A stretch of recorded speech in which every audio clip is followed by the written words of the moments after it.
Mombasa show, oh yeah! Oh yeah! One of us to stand up for the national anthem. Tusimame tafadhali. Yes, tutaimba wimbo wa taifa na pia tutaimba the East African National Anthem. Karibuni.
Asanteni sana, tunaweza kuketi. Next order of business, tunataka kukaribisha uwepo wa Mungu uje utawale, utuongoze.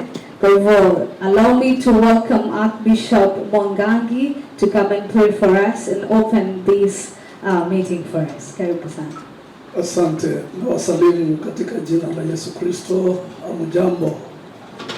Let's pray together.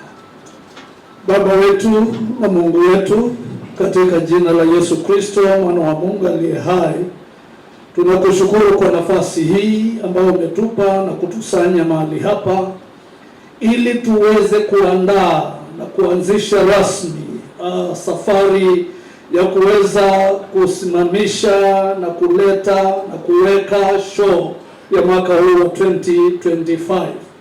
Malengo ndio hayo. Tunataka utupatie mawazo yanayolingana na hayo na mawasiliano kwa ajili ya kikao hiki, na kila mipangilio yote ikawekwe katika hali ya udhabiti. Asante kwa wote ambao umewasanya na kuwaleta hapa kwa uwezo wako. Naomba ili Bwana ukatusaidie katika mambo yote. Tushughulikie kutoka sasa mpaka mwisho, na programu hii uiendeshe wewe mwenyewe. Unatujali kwa sababu umetuhifadhi, ukatudumisha na ukatuleta tena mwaka mwingine kwa ajili ya launch kama hii. Uinuliwe milele. Tuomba haya yote ni katika jina la Baba na Mwana na Roho Mtakatifu. Amen. Asante sana Bishop. Ningependa kualika Sheikh Twalib aje. Sheikh Twalib, karibu sana.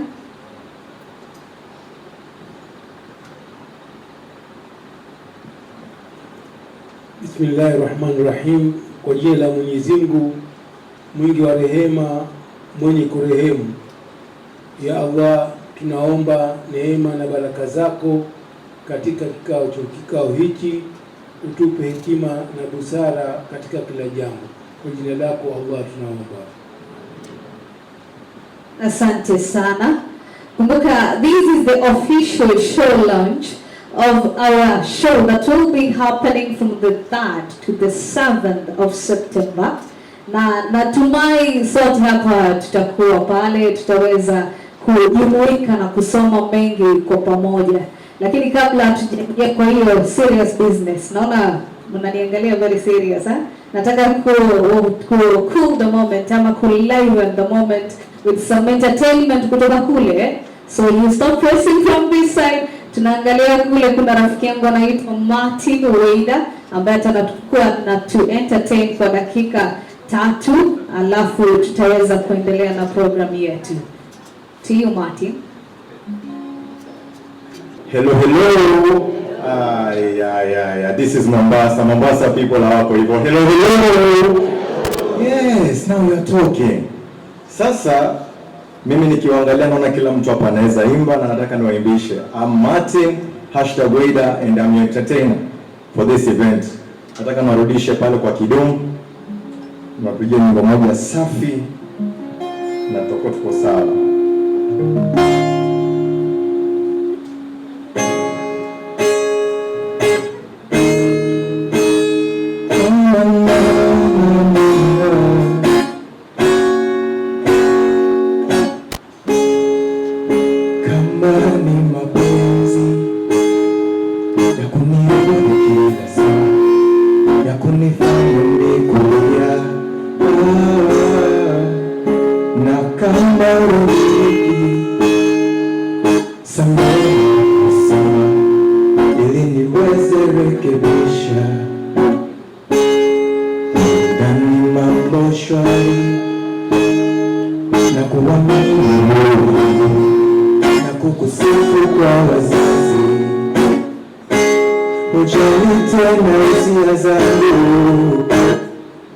Sijui tunapotoka, lakini sijui tunapokwenda.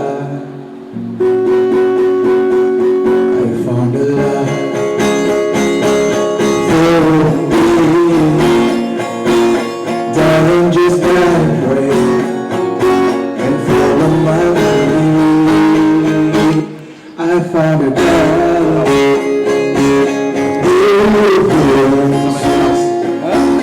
I never knew there's someone waiting for me. 'Cause we were just kids when we fell in love, not knowing what it was. I will not give you this time, darling, just kiss me slow. Your heart is whole lion, and in your eyes you're holding mine. Okona tabia kupendeza roho, tabasamu ya kupapasa macho, sauti yako nikisikia pia natulia. I see anazo urembo wako yeninasa roho. Siku ya kwanza kukuona kwa macho, saa moyoni umekumbia, siwezi kutania, njoo punguzie mawazo.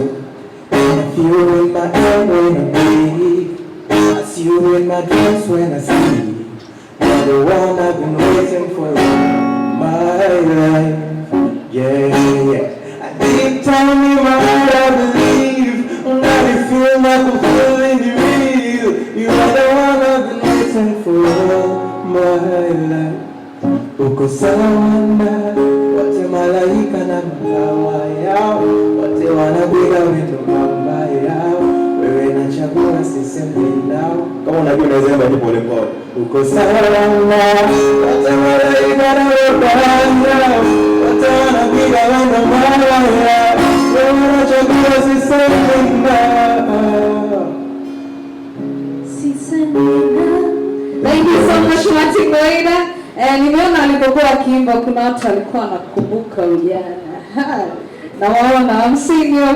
Alright, so we're moving on safely with the program. And it is time to welcome the noble man that I've been assisting and I'll be assisting throughout the program. Kwa hivyo allow me to welcome the one and only. Ampige makofi kwa nini? The one and only Mr. Samuel, the Chief Steward of Mkomani Showground. Tupige makofi mpaka Afrika. Thank you so much. Karibu sana. Thank you very much, MC. As you heard, Samuel Mweo, the Chief Steward. To a layman, I'm the Deputy Vice Chair. And before I proceed, it's just a reminder that we are having a desk where we can secure or rather buy our membership badges just outside there. And the is an opportunity at least to have them at your doorstep. So for those who haven't bought the membership now, they can get them today. And since time is not with us, I will just start by my statement by Mr. Chairman, distinguished guests, ladies and gentlemen, good afternoon. I take this opportunity to welcome you to our show lounge, which is usually a very important occasion to ASK annual functions. Notably, you spared ample time out of your day's busy schedule to be with us for the success of our said ceremony. In that context, we thank you very much. With these few remarks, I'll call upon our branch chairman to take us through the introduction part of our program. Welcome, Chairman.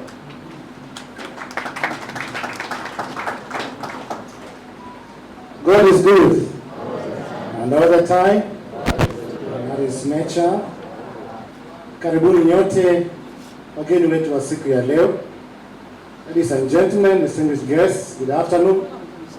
Hamjambo tena. Tuwe live kidogo. Asante. So, on behalf of SK Coast Branch and Mombasa International Show Organizing Committee, I warmly welcome you to this special occasion, the official launch of the 2025 Mombasa International Show schedule of classes. We are delighted to have you with us and celebrate agriculture and related activities. Now, my honor and privilege to recognize and introduce some of the esteemed guests gracing this event with their presence. And today here we are honored by our guest of honor today, who is none other than the GM, General Manager Dollar Group, but in this meeting we have the head of HR countrywide, Mr. Abdul Madomad from Dollar Group. Thank you for gracing this occasion and your team. Team yake ataitambua baadaye. Also, we are honored to have spiritual leaders. For the first time since the show was started in 1901, we are lucky to be privileged today to have His Grace, the Most Reverend Martin Kivuva, the Archbishop of the Catholic Diocese of Mombasa. So your presence has made a difference to this meeting. And again, for the first time the show started, we have Sheikh Twali Bwana, who is here for the first time in this top seat. He has come before to pray, but kando too. But today he is privileged to be on the high table. Sheikh Twali. Sheikh Twali is a retired Qadhi, and right now is practicing as a mediator, Islamic scholar, and many other things he has. If you have issues in those lines, Sheikh is here with us, and a good old friend of mine. We are also privileged to have the national government here. The county commissioner in this meeting is presented by DCC Nyali, Bwana Tiro. Serikali iko hapa. Again, we're privileged to have, I want them to stand because they are scattered. They're very far. We have a lady sitting alone here, representing the director of Kenya School of Government, Dr. Rebecca. And I will request Mr. Kauli Mwende to come and give her company. Kauli Mwende is a life governor and the president of Rotary, Kwale County. Please. Okay. Then we have esteemed exhibitors who are with us and sponsors. And the privilege to have a team from Fires.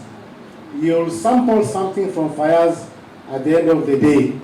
That's my student. Fires are here.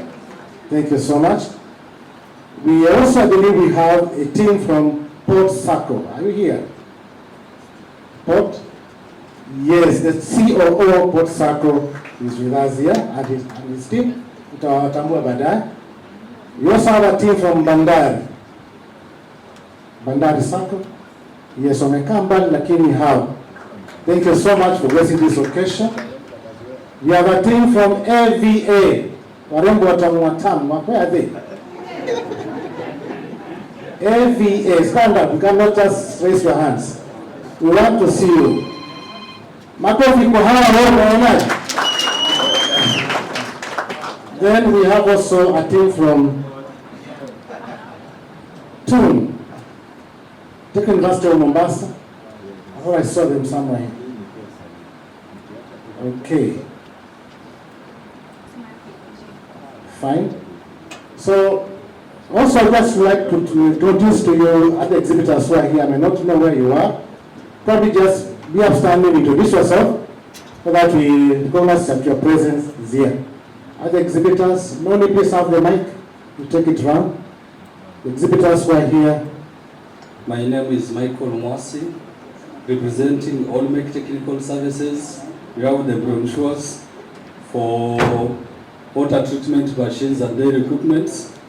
And also we have a product called airdrop water, the one you are consuming now. Thank you. Habari zenu. Kwa jina naitwa Mama Victoria Shem Kalama, Home Industry, ambao tuna vitu ambavyo tunatengeza katika home industry. Kuna recycling, kuna hata dawa ya pressure ambayo leo tumeleta kulingana na vile ambavyo tumekuwa. Good afternoon. My name is John Atambo from Cooperative Bank. We are glad to be here. Good afternoon, everyone. My name is Judith Gesare, representing Kenya Meat Commission. Good afternoon. My name is Peter Njuguna, working for Solution Circle. Good afternoon. Shalom, everyone. My name is Priscilla. We are from Kenya Broadcasting Corporation. Thank you. Good afternoon, ladies and gentlemen. I'm called Mwalimu Menza, the Deputy Director of Calvo Industrial Crops Research Institute. I'm based at Mtwapa. We are regulars in this show. Pleasure to be with you all. Thank you very much. Good afternoon, everyone. My name is Alphonse Sombua, representing Kenya, Kenya. So be assured, by the end of the day, we love to enjoy our voices. You can feel it. Good afternoon, everyone. My name is George Mureithi, representing SPC Kenya, that's Pepsi. We're hoping to come in on board and be part of this group. Good afternoon, everyone. Unfortunately, I can't stand for those who can't see me. I'm representing Persons with Disability, Humanity Disability Center, where tunaonyesha talanta za walemavu wakati wanatengeza vifaa vinatoka kwenye matukio haya ya ukulima. Tuko na sehemu yetu hapa. Asante sana. Good afternoon, all the guests.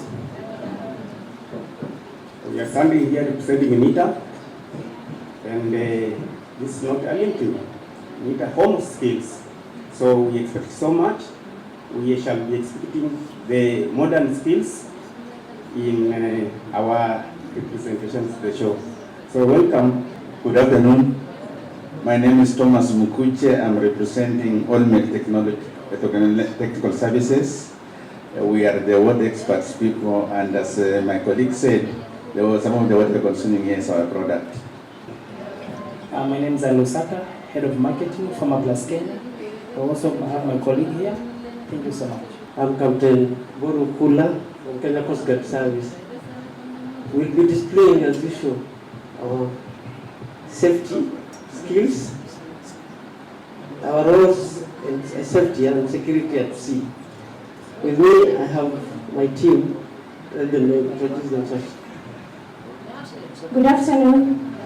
My name is Madam Nana Omar, and I'm the Fisheries Enforcement Officer, Kenya Coast Guard Service. Good afternoon. I'm Sub-Lieutenant Deborah Muchai. Kenya Coast Guard Service. Habari ya jioni, naitwa Susan Mtakai kutoka Kenya Coast Guard Service. Okay, good afternoon. Davis Arere, representing Department of Health. Department of Health, thank you. Good afternoon. I'm Joshua Tagwenge, representing Barabara Association, Mombasa. Good afternoon, ladies and gentlemen. My name is Benrick Kiakiti, representing Bandari Sacco. We are here to empower people's life financially. Thank you. Thank you. Good afternoon, everyone. My name is Nancy Sidi, representing Coast Development Authority. Looking forward to this year's Mombasa International SK. Thank you. Good afternoon, everyone. My name is Joyce Dongo, and I'm representing Mombasa Cultural Village. We are already here. We have been here throughout, and we are situated next to Gate A. Come for everything cultural at our stand. Thank you. Good afternoon, everyone. My name is Eugene Okeria, representing Superloaf Mini Bakeries, and I'm here with my colleague. Let him. Hamjambo yote. Kwa majina mimi Simon Mwandoro Zome. Tumekuja kwa niaba ya Mini Bakeries, ama better known as Superloaf. Kula super ka super. Good afternoon, everyone. My name is Maxwell Dumumukwa. I work for East African Tea Trade Association. So East Africa Tea Trade Association, let me give you a fact, that Mombasa has the largest tea auction in the whole world, and it's operated here in Mombasa.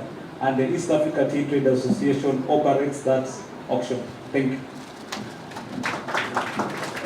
Habari zenu, habari ya jioni. Mimi pia jamii ya Kushet tunawakilisha na watu wa ufuo, ngamia, wanyama hapo shauri mshana tuko pamoja. Good afternoon. My name is Mango Muka, representing Kenya Road School. Good afternoon. Sweeney Kiputro from Kenya Road School. Good afternoon. My name is Anne Marabu, representing Kenya Railways Corporation. Good afternoon. Eric Libese from Kenya Power. Good afternoon. My name is Godfrey Meyer, representing Kenyatta University. Now, for your information, Kenyatta University is ranked #1 in Kenya as per the Times Higher Education. And so I welcome all of you to come and advance your education.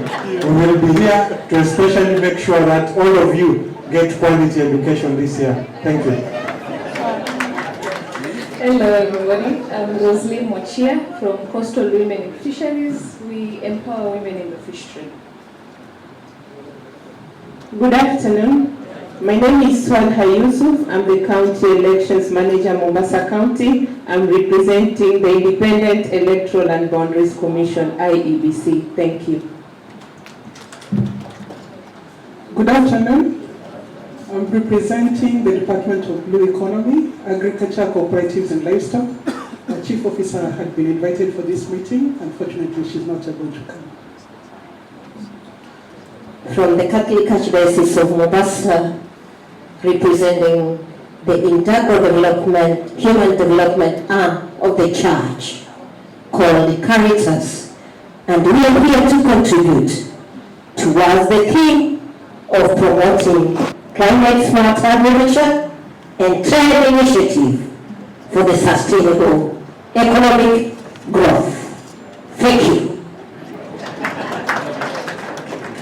His Grace, you are a lucky priest. You are a powerful Gen Z, doing a good job. Karibu-san. A good job she's doing for the church. Thank you, my God. Now we also have Mombasa Senate presented here by a very shy friend of mine. Hi, my name is Karthik Pinduria. I'm an operational manager of Mombasa Senate. Welcome. Thank you so much. Now before I go to my committee members.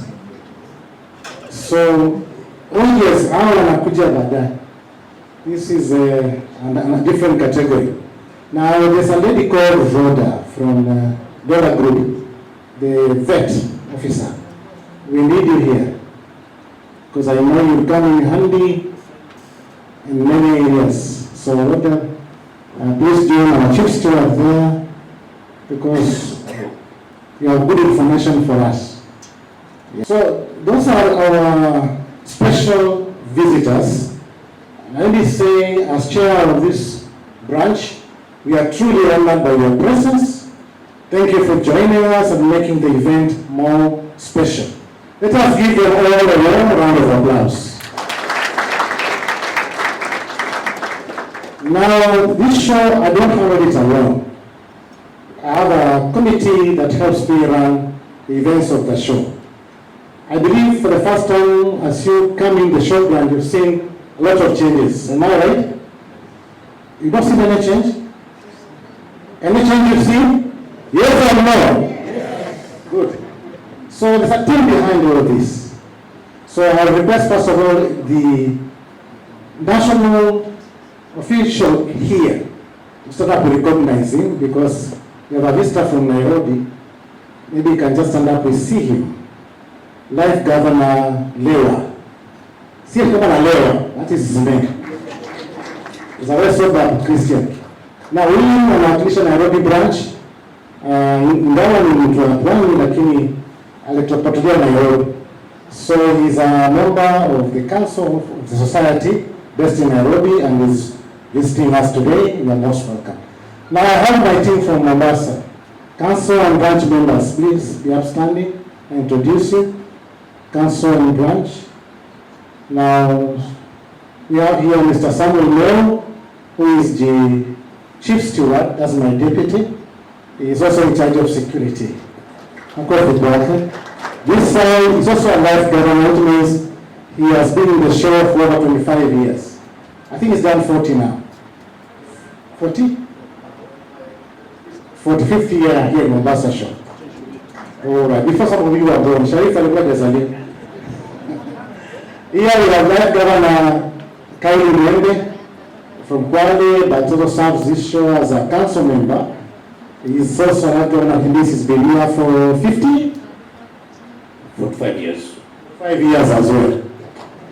I have another Life Governor, Madam Anissa Abdallah, the former chair. She has sent her apology.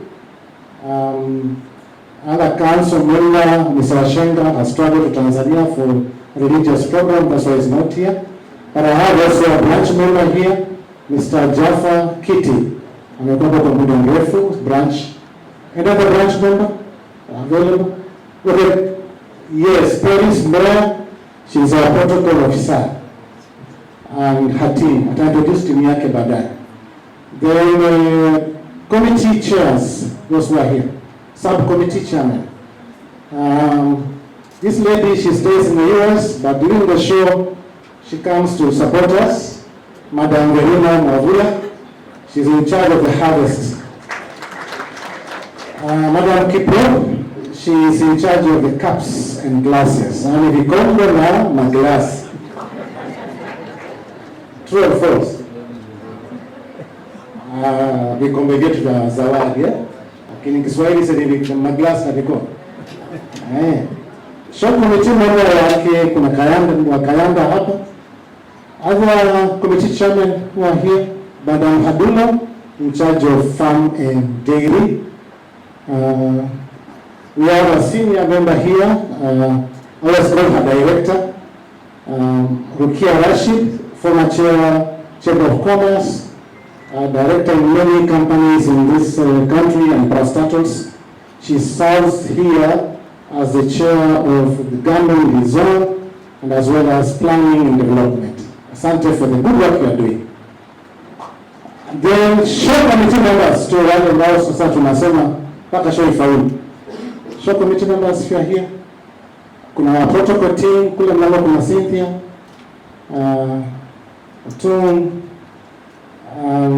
this Jet Tani, right?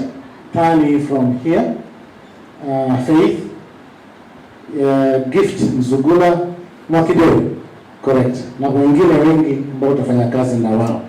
So this is for volunteers, because here at the show we have both volunteers and staff.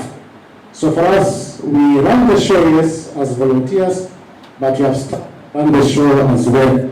And again, we can't do without security and government.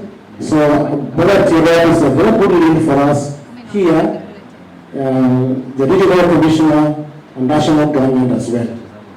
So this is the team that runs. Now the fact the manager to introduce to us the staff.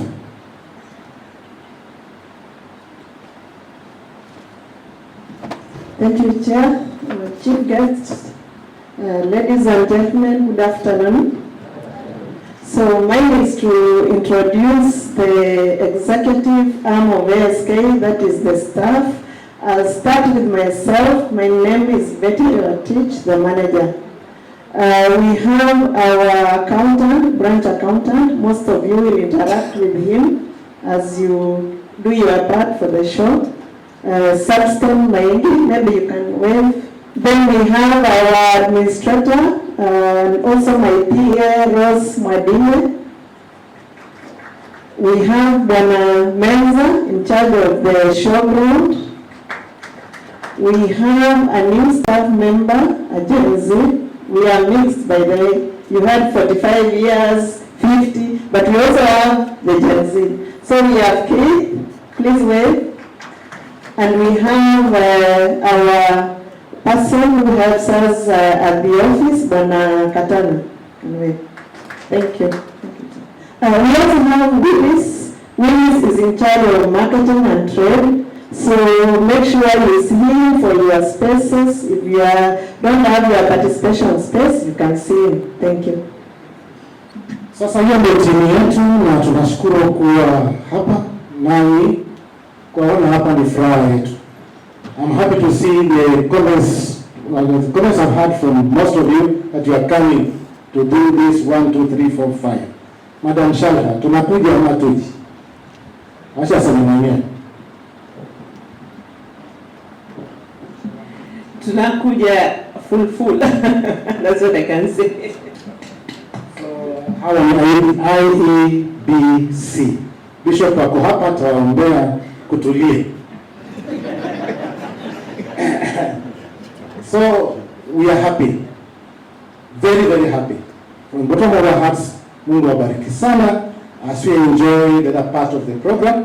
Kwa hivyo nitamwambia Bwana Mweu aendelee na sasa kualika machambo kidogo chache wa subcommittees, maana hii siku ya show launch mpaka kamati fulani ziongee.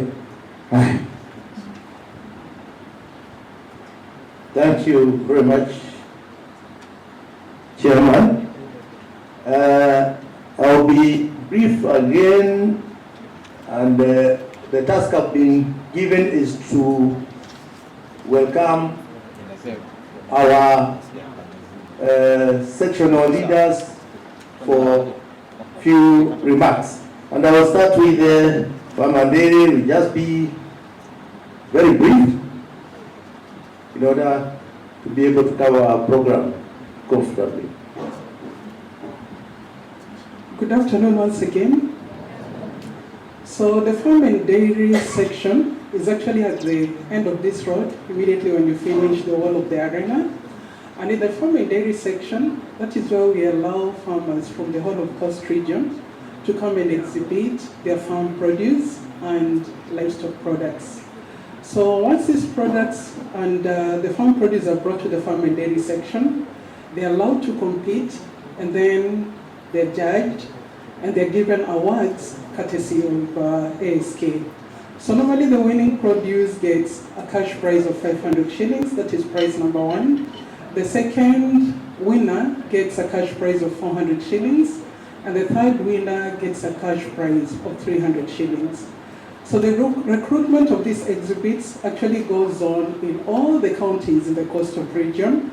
So if you are aware of any farmer who wants to participate, visit the nearest agricultural office, where a list is now actually compiled and then sent to a subcommittee.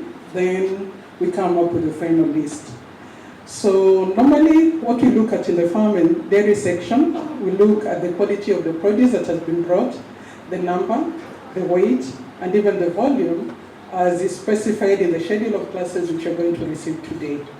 And the various categories or sections which are actually judged, the first one is the food crop section, and in the food crop section we have produce such as cereals, legumes, and even root crops like cassava. Then we also have the horticultural crop section, and in the horticultural crop section, we have different types of fruits that are grown in the coast region. We have vegetables, spices, and even ornamental crops. The other category falls under the industrial crop section, and these are the oil crops such as the coconut, the cashew nut, the bixa, and even fibers, as well as stimulants, such as coffee, which is grown in Taita Taveta, as well as tobacco. Then in the last section that is judged is the livestock products, where we have products from dairy, we also have products from bees, and lastly, products from poultry. So that's my brief report from the farm and dairy section.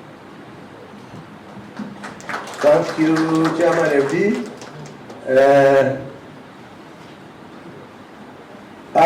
Let's have a representative from livestock.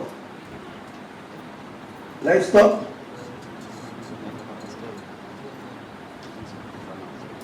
Livestock.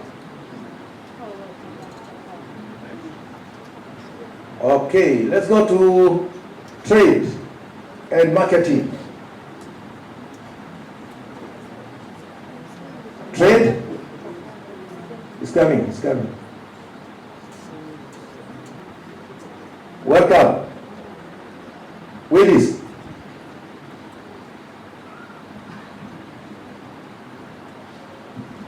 Good afternoon, everyone. My name is Douglas Makideo. I'm under trade, and our program there, it's normally to select the judges, and also we are doing marketing. So I'm representing my chairman. Currently is not around, so I was told by my members I must represent him. So he has sent some apology, but he'll be around. Thank you. Hello everyone. Mko salama. My name is Java, also from Trade and Marketing. I'm here to represent our chair, who is also not in. But the message she said I should pass to you all is that let's keep supporting the show, let's keep marketing the show, because in one way or the other, it's important to market the show digitally. Thank you very much na karibuni sana. Thank you very much. Chairman, livestock, pole hatuta ruhusu uketi. Welcome.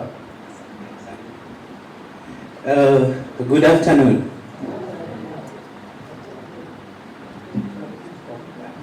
Good afternoon. Nimeambiwa pole ile kiti hiyo kiti inanificha. So I have to stand somewhere here. First of all, I want to say my appreciation to everybody who is here for this occasion. This is an important occasion for us because it is another opportunity God has given us, and we give thanks to God. And in the livestock subcommittee, I'm the chairman. I have a membership of about 11 members, and I don't know if some of them have come. Committee members, please, livestock. I have several apologies from my committee members, but I have one here. Is going to be our chief livestock steward, Herman Bogo. Now, in the committee, our major responsibilities is to ensure that we sensitize livestock farmers, breeders of various categories of livestock, dairy cattle, beef, sheep, goat, or poultry of various varieties and species, or rabbits and pigs. We also have horses and camels. Those are the categories of livestock that we have in the coastal region. And what we actually do is that we select the best farmers with high performance livestock, superior breeds, so that show goers and people who are interested in doing livestock can come and learn on how to enhance productivity in regard to food security. The essence actually is to educate our farmers so that they can learn new ideas, new innovations, new breeds, the feeding aspect, the breeding aspect, and also network with farmers who have breeding farms where they can source livestock or animals to improve their livestock in their farms. So basically, we draw our farmers from the whole of coastal region, that is Kilifi, Mombasa, Taita, Kwale, and some of the farmers also have started coming from outside, like last year. We had farmers from Kajiado coming to join us, and we expect this year also to have such that we have a mix of innovations and knowledge and skills from various categories of farmers in the Republic. And when we feature that also, we market our coastal products so that we can access also market for livestock breeds for our farmers to other areas. So basically that is what we have. In the process also we award best performing farmers, best improving farmers in terms of cash and also in terms of caps and trophies. We also awarded the best farms with the certificates, and the certificates actually promote the farm. When the farmer exposes the certificate in the farm, people actually give priority to access products from that particular farm.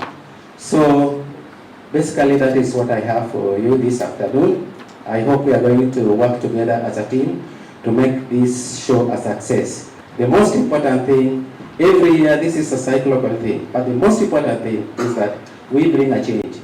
And the change is guided by the theme of the show, where we have to be innovative, we also have to promote technology, and also we have to enhance trade, because what we need actually is money in the pocket of the farmer. Thank you very much. Yeah, mentioned something about the auction. Oh yeah, I've just forgotten one important thing. This year also we are going to have livestock sales or livestock auction, and this is something which we have to market so that people can benefit from these breeds that are going to bring. And as we recruit also, we are sensitize our farmers. If they have some other breeds that they want to sell, they bring them to the show. So we are going to have the auction or sales in the course of the show. So prepare and also advertise for us. Thank you. Thank you very much, Mr. Martin. Let's hear from the trade and marketing, Mr. Willis.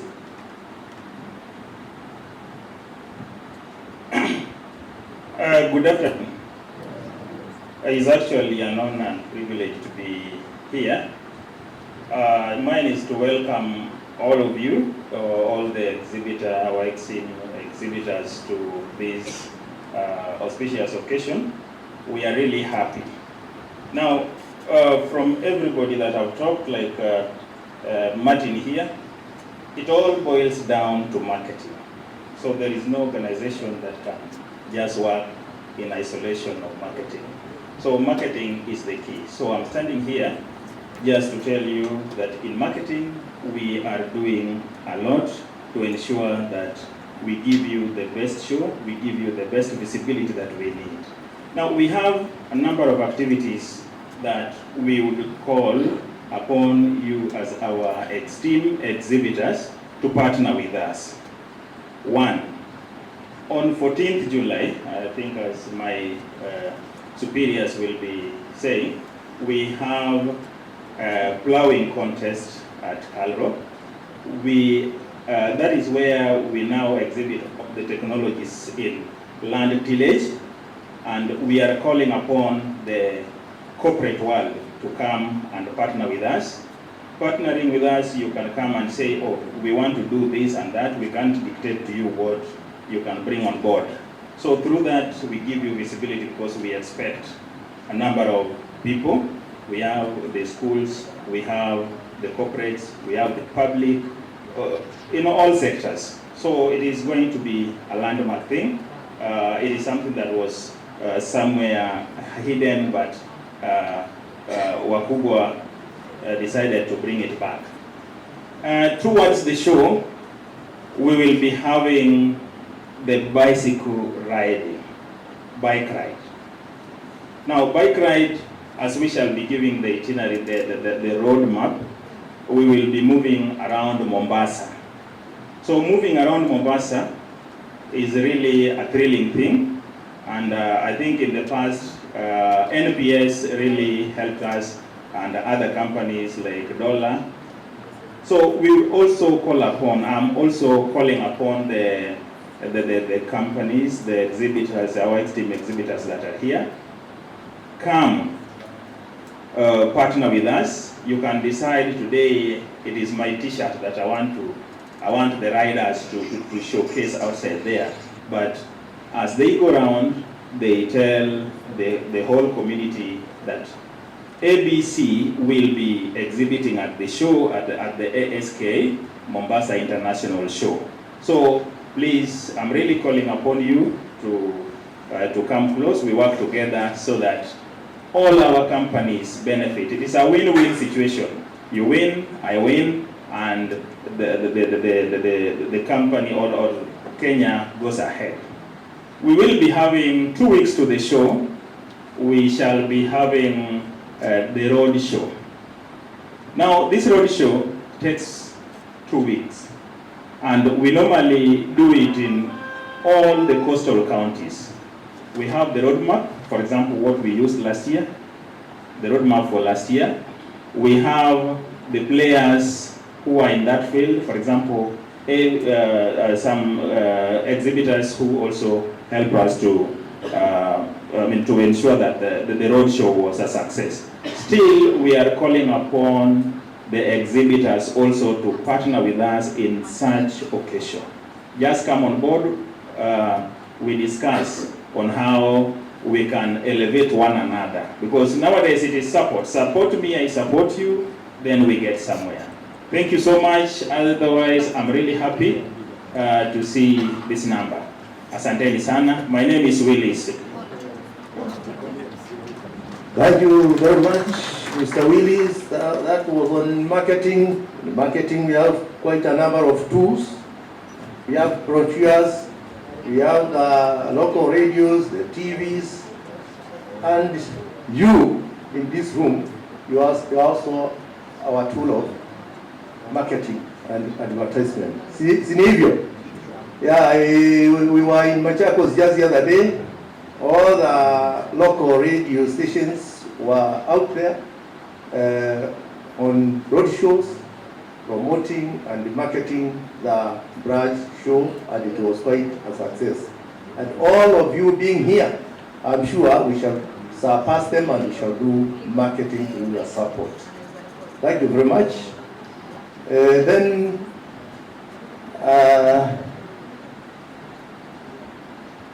I will call upon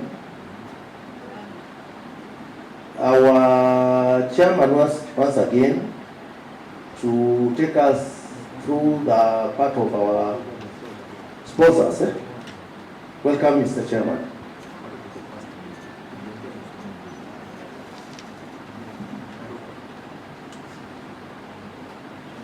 Okay, thank you so much, Chief Steward. I was waiting for people from the Department of Agriculture, Mombasa County. Are you here now? I didn't want to make my remarks without you. Department of Agriculture, Mombasa? Oh yes, we are Madam Hadulo. Yeah. Thank you so much. Now I've got you clearly. And also we have a distinguished guest. I need to speak by himself. Good afternoon. Assalamu alaikum. Hamjambo. Kwa majina ni Abud Jamal Mwarudia. Kwa majina ni Abud Jamal, current chairman of the Chamber of Commerce and Industry, Mombasa chapter. Thank you kwa uandishi huu, nimeshukuru sana. We've been working this tukiwa na Mama Rukia, the previous chair Madam Anisa, chair tumeshikana mkono pia, so tunafurahi kwa kuungana na nyinyi, and we'll continue working with you as a business community in Mombasa. Asante. Thank you, Chair Chamber. Makofi ya Chamber. I was also waiting for the audience to be fully packed before we introduce our international exhibitors. It's now time to just introduce, we speak let. Introduce a team from Uganda Consulate. Let them speak, that you can hear the Ugandan accent.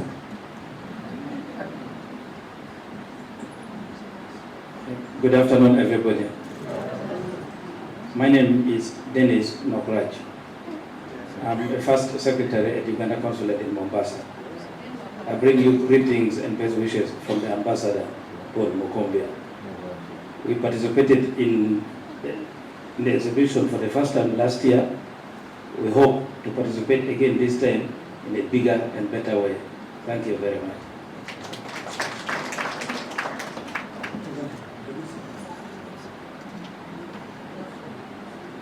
I gladly respond to the name Solomon Aliobe. Thank you. Makofi Uganda ya kwapi. Mombasa show hoye. Mombasa show hoye. Okay, I have just a brief speech here just to give my remarks before we go to the nitty-gritty of launching the show by the chief guest in a short while. So I'll say the chief guest is the GM Dollar Group, today represented by the head of HR, the county commissioner, chairpersons and managing directors of various corporates here today, members of the society, council, branch members, staff, and all our exhibitors, present and partners and sponsors. Again, hamjambo. On behalf of the SK, and in particular SK Coast Branch, gives me great pleasure to extend to you all a warm welcome to the 2025 Mombasa International Show launch. Today we have the official launch of the schedule of classes. This is a key step for an event that brings together farmers, learners, innovations, and stakeholders from across the agricultural sector. This schedule will guide participation, encourage excellence, and ensure smooth coordination of all involved. Mombasa International Show begins on the 3rd of September and concludes the 7th of September this year. The show will be running under the theme Promoting Climate Smart Agriculture and Trade Initiatives for Sustainable Economic Growth. There are keywords there to promote climate smart, and then we have sustainable. So those who will be coming for the show will judge you according to this theme and how you interpret those words in that theme. The theme aligns precisely with the government's agenda of sustainable food security through smart agricultural practices. It also seeks to bring out mitigation efforts led by industry experts towards the changing climatic conditions. Ladies and gentlemen, Mombasa Show holds significant economic importance for Kenya, and especially the coastal region. It serves as a catalyst for economic development by creating opportunities for investment, promoting trade partnerships, and showcasing the country's potential in various sectors. The show attracts participants from different industries, including agriculture, trade, blue economy, manufacturing, technology, and services, among many others. The coming together of these players fuels economic growth, stimulates innovation, and contributes to revenue generation and job creation. The show has continued to record significant growth since its inception. This year we have invited over 1,000 exhibitors compared to 700 last year. From the invited number, we expect to sign up at least 400 local and international exhibitors that will be exhibiting over the 5 days. The exhibitors will showcase their products and services in the trade, farm and dairy, home industry, livestock, arena, catering, hospitality services, as well as the fanfare sections of the show. From the onset of the year, the branch has undertaken elaborate initiatives in anticipation of the show. These activities include consultative meetings with key stakeholders in the public and private sectors and many other areas. I believe we've come to some of your offices. We visited very many offices here in Mombasa and beyond. We've gone to see many corporate heads.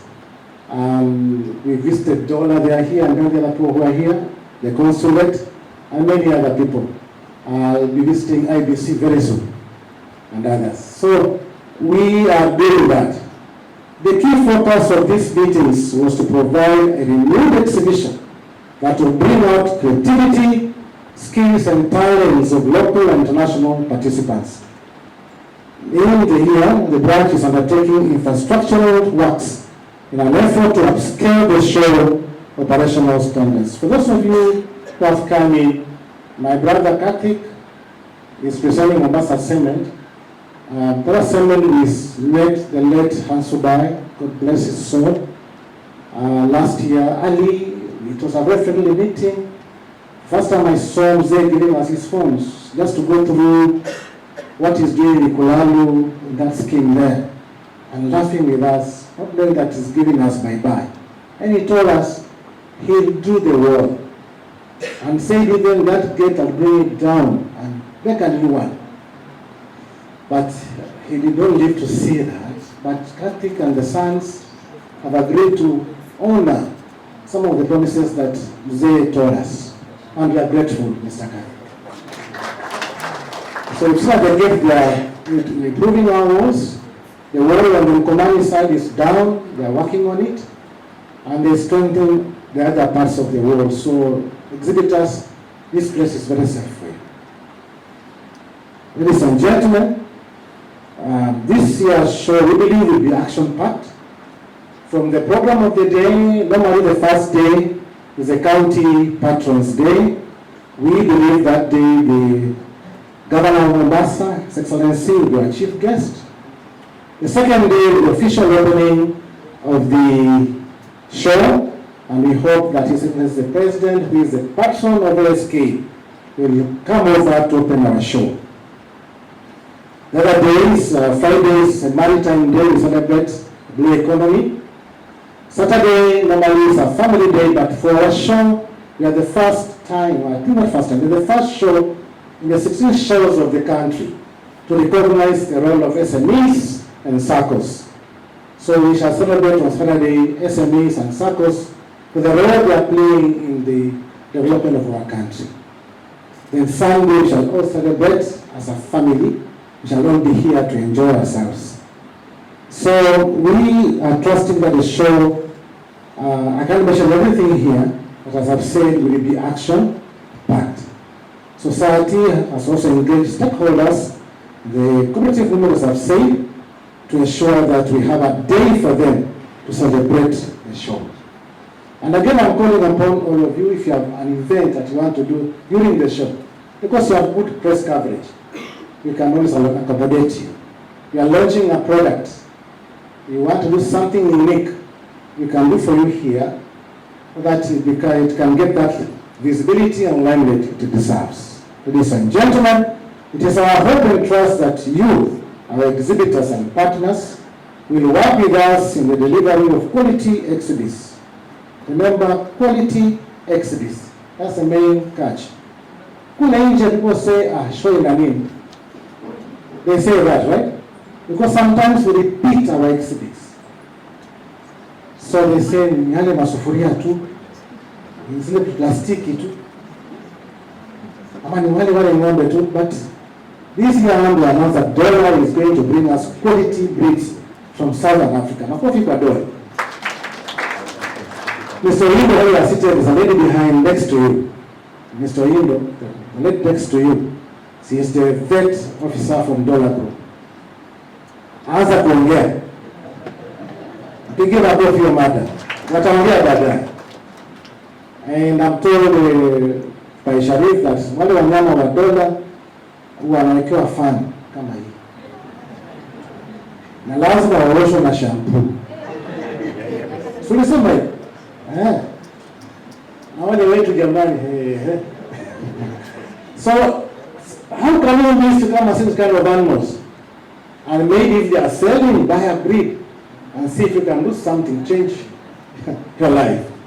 So I said, what it takes is innovations. Universities are here, innovators are here. Please give us something new and technologies that will not only transform the industry and service sectors, but which will also add value to the lives of our show visitors, stakeholders, and Kenyans at large.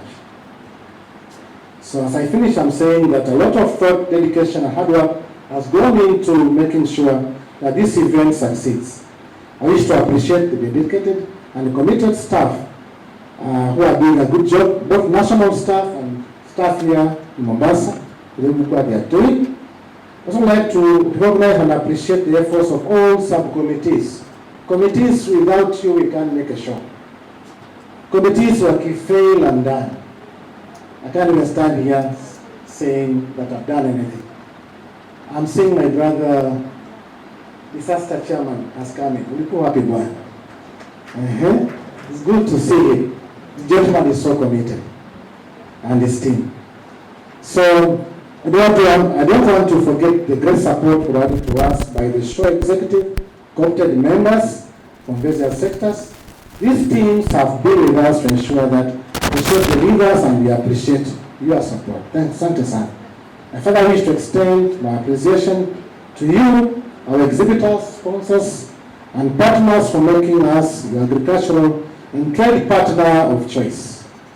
I wish you every success in your preparations for the remaining period, and welcome you all to 2025 Mombasa International Show. Asante sana, Mungu wabariki.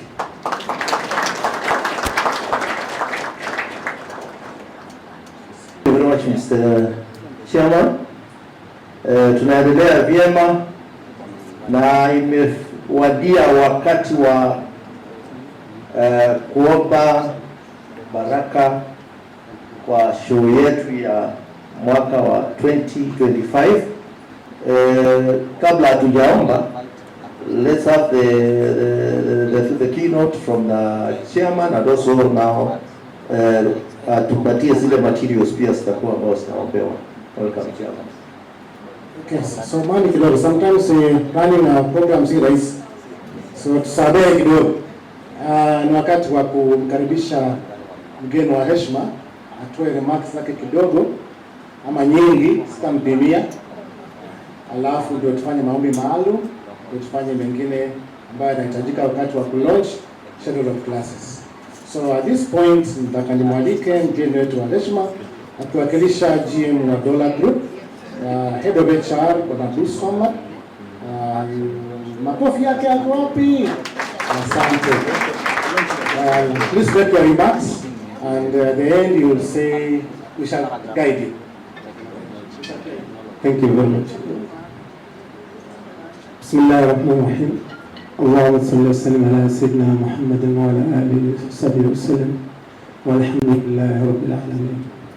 Thank you, Mr. Chairman, distinguished guests. Good afternoon, everyone. Well, I have mixed up feelings today. First, emotional. Second, nervous.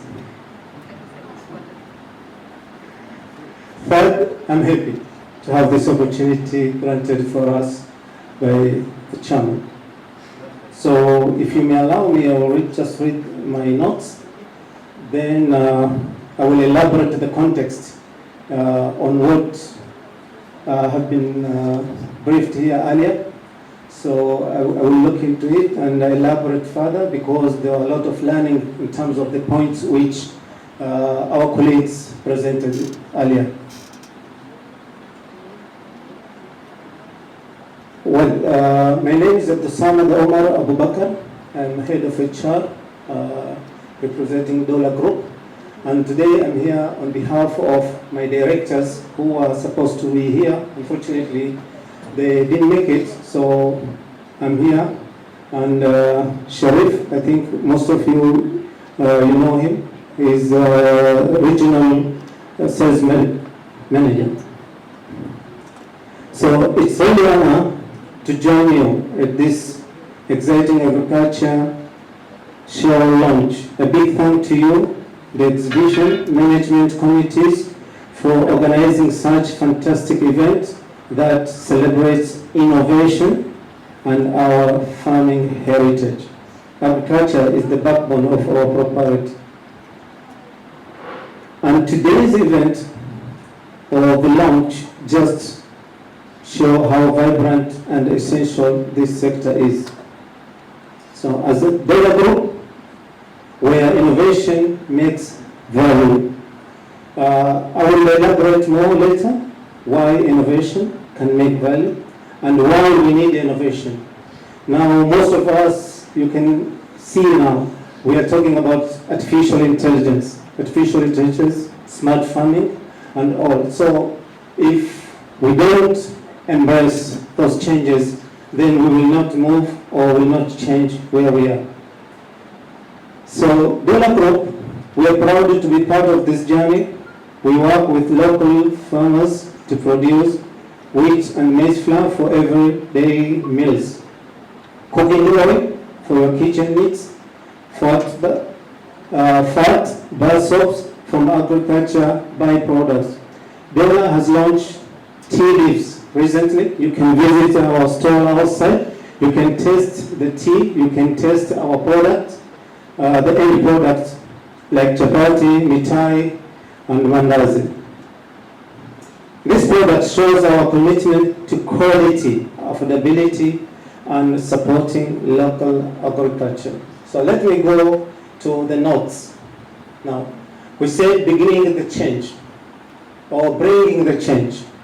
So normally what I believe in my experience, I have 30 years experience in retail, and I started working when I was 18. I remember, that's why I was telling, I'm emotional. I remember my mom, who didn't go to school, but forced and make sure that we get the required education, at least the basic education. So when we talk about change, we just look into change only. No.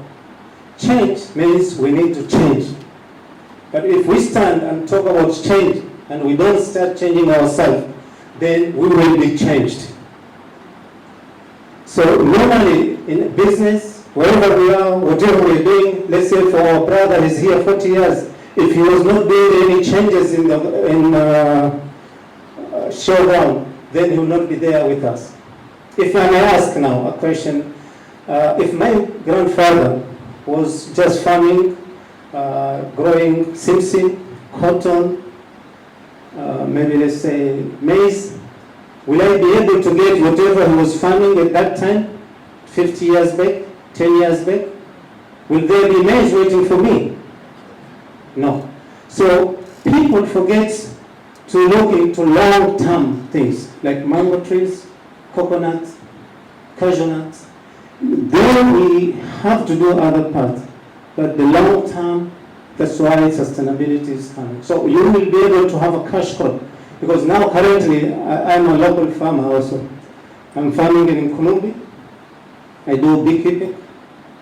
I'm growing maize, cotton, simsim. But I have coconut trees which were there maybe almost 20, 25 years back.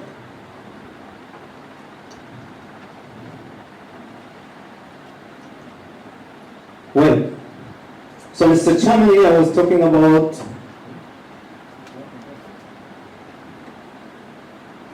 showcasing. Okay, so he's trying to bring people to buy in the idea of presenting or people coming to the showground. Our brother, I don't remember his name, I think you're the one you mentioned about roadshow. So the roadshow, definitely, before the show starts, then you can have that. But what I can suggest or advise you, you should have a consistent road show. You reach people, like in Lamu area, you go by yourself, you talk to them, you advise them, because there are people who are still in the old age. People, they are using the old style of farming, whereby someone you'll see farming 5 acres and he get around 23 bags. Last year, I did 7 acres, I got 43 bags of maize, which is nothing compared to what I spend in that. So, for this, you may forgive me if I took too much time. And thank you very much. May Allah bless you all. Thank you.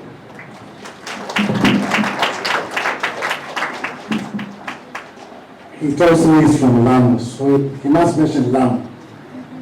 Tupige makofi tena jamani. Okay, fine. So we've talked so much. Before we launch now the item, where's Noni and your team? Please give us one number, then we can launch this. People should refresh a bit. Somebody atapata education pale, ili akubali na matatizo. Alright. Hapo Martinoid amenipa challenge. Akaniambia Noni, sisi ni Waafrika. Tunataka kuimba moja ya Kiafrika. Alright? So kama unaijua ama kama itakufurahisha, tafadhali simama tucheze. Sawa Afrika wenzangu? Waafrika wewe. Naona Waafrika wengi lakini ya msingi. Waafrika wewe. Waafrika wewe. Alright, sasa tunaimba moja ya Kiafrika, sawa? Let's go.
Asante.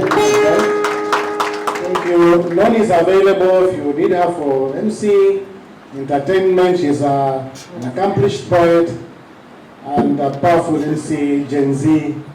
She can always turn around your events. Get her contact. So before we launch our show and before we even pray for the show, we have people who have helped us in many ways to stand where we are. And we wish to allow them to say one word or two before we do that. But before we go there, Madam Rukia, please come here. Madam Rukia Rashid. Mnamjua huyo mama? Mama huyo.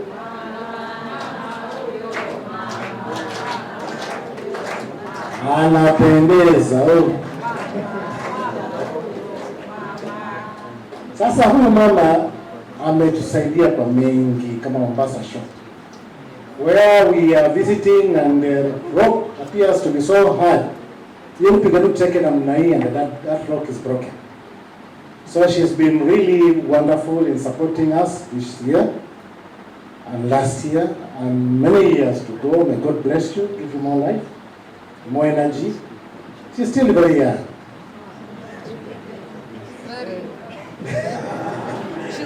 So, on behalf of the development committee, say a few things before we call our sponsors. Thank you, Chair. But before I say anything through the Chair, I'll request us to stand for a minute to remember Hasu. He did so much for the SK. And even now, posthumously, we are still getting what. So please, I would request we give him a minute of silence.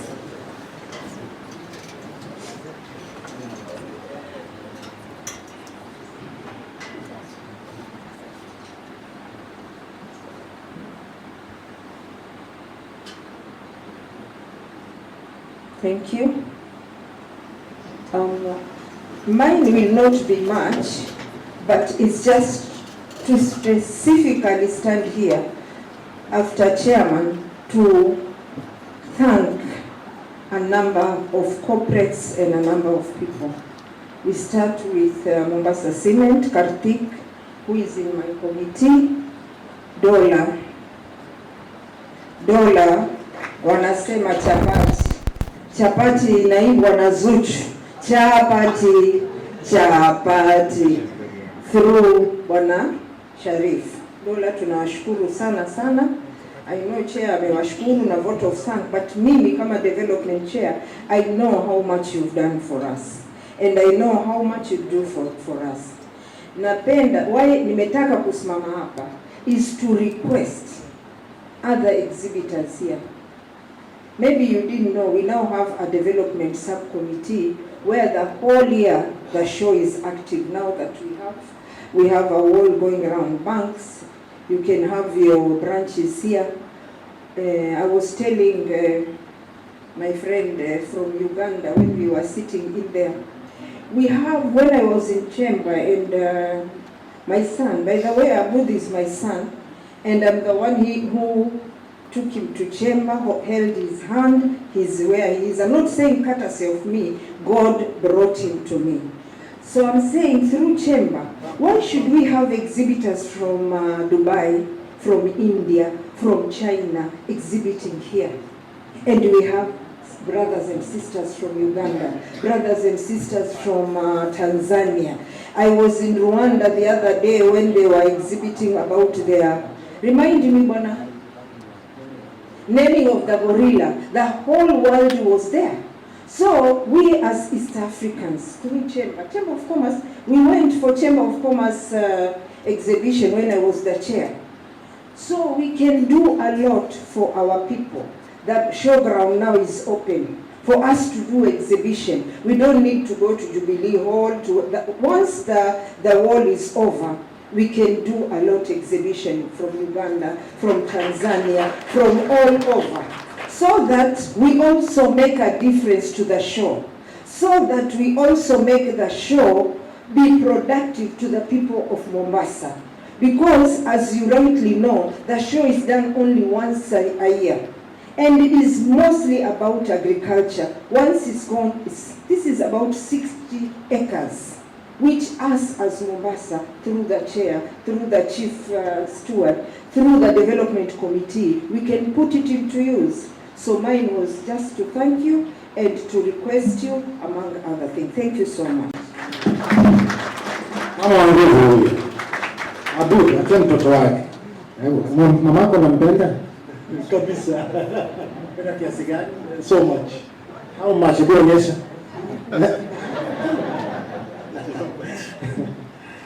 Haya, hapa kuna raha nyingi ukiwa showground. His Grace, tusamee wakati mwingine tukizidi. So that's it. Nitawaita Bandari Sacco kama wapo, one word or two. Wapatie mic hapo Bandari Sacco. They have supported us with this event. They have tied the sum of good money. Sema wewe unafanya nini baadaye? Once again, ladies and gentlemen, good afternoon. My name is Ben Kiakiti. I'm a marketing executive at Bandari Sacco. I'm happy and privileged to be here. We as Bandari Sacco, we are going to support this event to the best of our capacity, and we will be available throughout. We are all welcoming you to join Bandari Sacco so that we can grow together. As our slogan goes, Bandari Sacco, the power to succeed. So we have the power to empower our members grow. You are highly welcome. Thank you so much. Thank you. And pass our greetings to your board and your management team. Thank you so much. Now I'll go to Kevian Limited. Kevian, are you here? Just same as Salimia. What do you do as Kevian?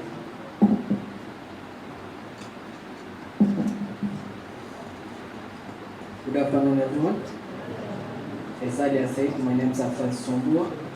I'm in charge of sales and marketing in this region for KVN Kenya.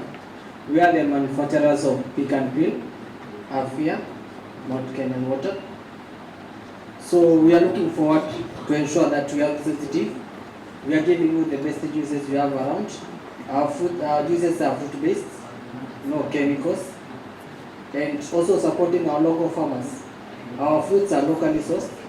Our mangoes are from Tana River, so we support our locals. And also now we are going to whereby we are supporting to clean the environment. Whenever you are done with the PET bottles and the Tetra Packs, we recycle. Then we make the eco boats and water tanks. That's also supporting our farmers. So we'll be showcasing that in this year show. Thank you. Thank you, Kevin. We shall test Kevin juices after this, I believe. Airdrop water. They've given us some water as well. Are you there, airdrop? How can air drop? That's a question. Air has dropped. Can you define what that means? Air has dropped. Aye. There can be the tools that will move faster.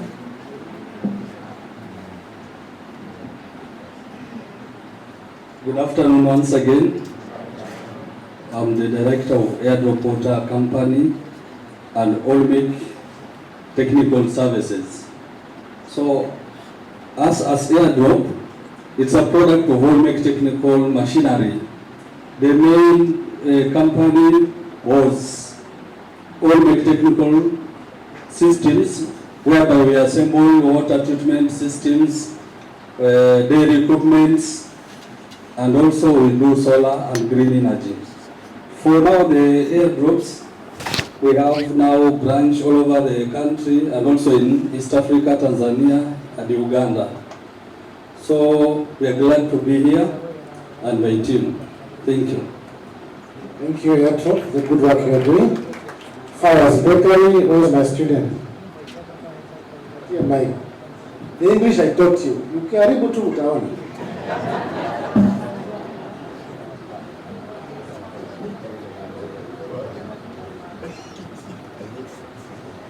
Thank you so much, Mwalimu. Good afternoon, ladies and gentlemen. Mwalimu, naomba kuongea Kiswahili kidogo. Naendelea. Kwa majina naitwa Salawat Ahmed. I'm the Global Channel Manager of Fires Bakers Limited. Mine here today is to tell the younger generation that the future lies in them. I'll just give a very short story of what Fires Bakers Limited, where it began. About 100 years ago, it began as a corner shop within the Mombasa CBD, using clay ovens and kneading bread by hand. Today, it's known as a very big company for confectioners. If the initiators did not initiate at that time, the fourth generation would not be running it today. The future lies in the younger generation. Musiogope kuanza. You are the future. Thank you. I'm proud of you, my son. Kushi Motors, nitamwomba Marukia aongee kwa niaba ya wakasi. Marukia yule pale. Hamjambo tena. Kushi Motors alikuwa aje, sijui amepata shida gani, lakini nafikiri karibu sote tunawajua. Wako pale Pandia na pale State House. Lakini juzi walienda kufungua showroom yao Dar es Salaam, maybe vile amerudi amechoka. So kwangu mimi, mtu yoyote hapa nataka gari. Najua nitakufanyia favor na mimi nitapata commission. Kwa hiyo nitafuteni. Kushi Motors ni mtu tuko in very good books na yeye ni mtu ambaye anasaidia sana sana sana. Kama hapa ametusaidia, sina ya kusema. Chamber of Commerce, you can bear me witness. Juzi pia tulipokuwa na ile function ya Navy, they were in the forefront. Kwa hiyo kwa kusaidia Kushi Motors, kwa kununua magari Kushi Motors na Mama Rukia. Asante. Mama Rukia shaomba commission. Now Mombasa Cement. Yeah. Mombasa Cement. Hata ongea. Katika nasema Mama Rukia ongea kwa Mombasa Cement.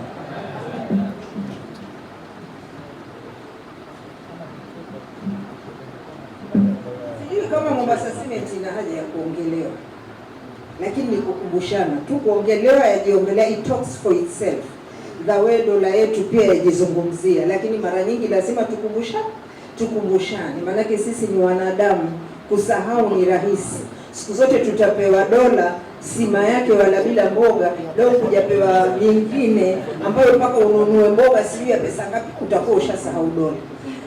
Mombasa Cement nao wanatuwekea wall, mwingine kesho hajasema naja kupaka hiyo wall rangi, tutasahau. So Mombasa Cement si ya sisi kuelezwa juu yake. Kama kuna mtu hapa hajajua mambo ya Mombasa Cement, aidha si wa Mombasa, ama kama ni wa Mombasa basi sijui ni wa Mombasa gani. Mombasa Cement kwa kulipia watoto fee, mayatima, maskuli, nini na mengi huko nje. Na hapa wametusaidia, na kama ninavyosema mpaka saa hii posthumously ameenda, lakini kazi yake bado yaendelea, na tunashukuru watoto wetu wake tumeenda kuwaona, wametuchukulia na heshima kama ile ya baba yao. Kwa hiyo ndio nasema mimi Mombasa Cement nashukuru kwa hiyo heshima ya kuwazungumzia, but itataka labda tukae hapa wiki nzima tuambiane mambo ya nini na Mombasa Cement, but in brief, kila mtu hapa anajua mambo ya Mombasa Cement. Ilobakia ni kumwombea Mungu kule alipokwenda, Mungu amsaidie na watoto wake, Mungu awape imani, awape na nguvu ya kuweza kuendeleza pale baba yao alipoacha. Shukrani. Upande huu wa sponsors, Mazina Dollar Group. Tutakaongea sio ni nani Dollar Group. International marketer, Sharif. Good afternoon, all protocols observed. Kwa majina ni Sharif Abdallah. I'm the releasing regional sales manager. Kwa ufupi, we are privileged tumeshirikishwa na kupitia uongozi wa Chairman Mtanyaga. Nafikiri last year, tunaweza kusema last year tulikuwa kwenye injury time, lakini tunashukuru kwa muda mchache tuliingia vizuri. And we as Dollar Group, initially ni Kitui Farms, but we are now Dollar Group is an umbrella of 4 companies.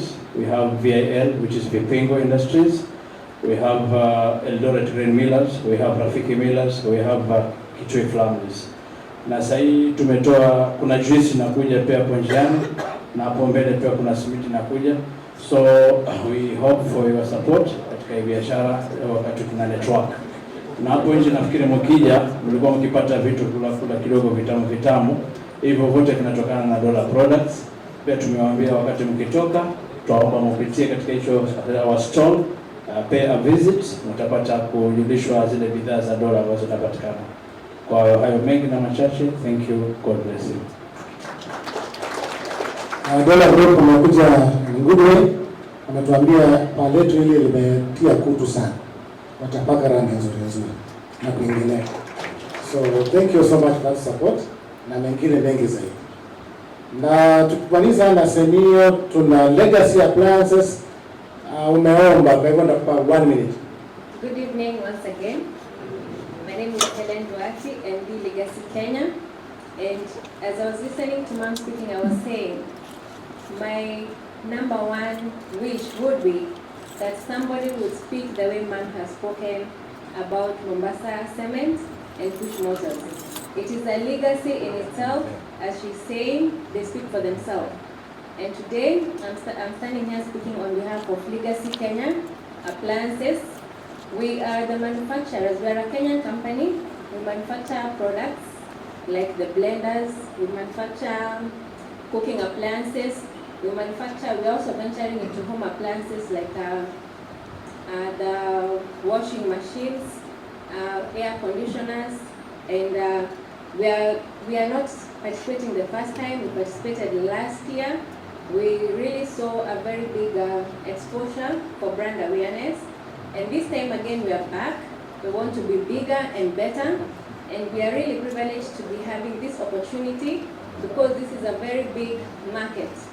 When that show comes, the whole of Mombasa stops and all roads lead to the showground. That is a very big platform, and we are honored to be having it. Thank you, and I welcome you.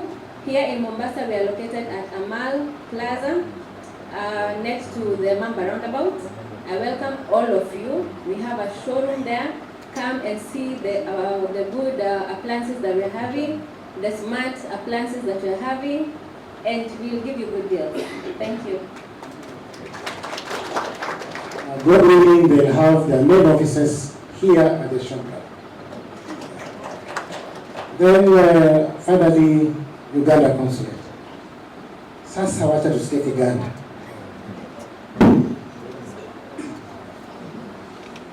Good evening again.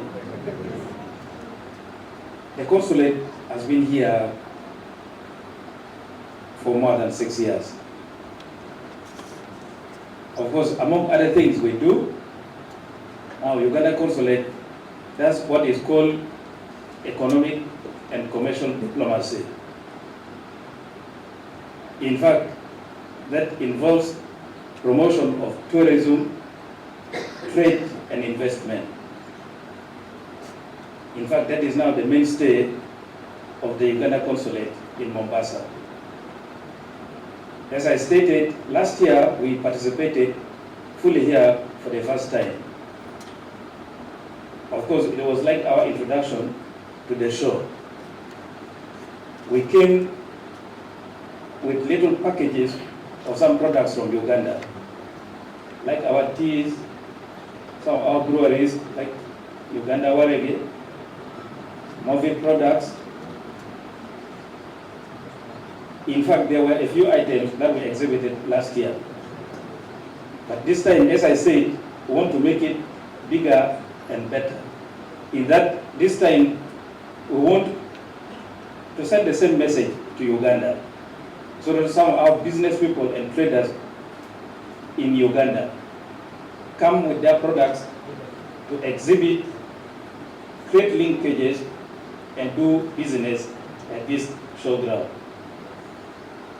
And that is a conversation we want to have with the chairman, so that we explore those modalities, how we can incorporate our business people back at home in Uganda to get spaces, and how they can bring in Ugandan products in bigger quantity to exhibit, do business, and create partnership with business people from this side.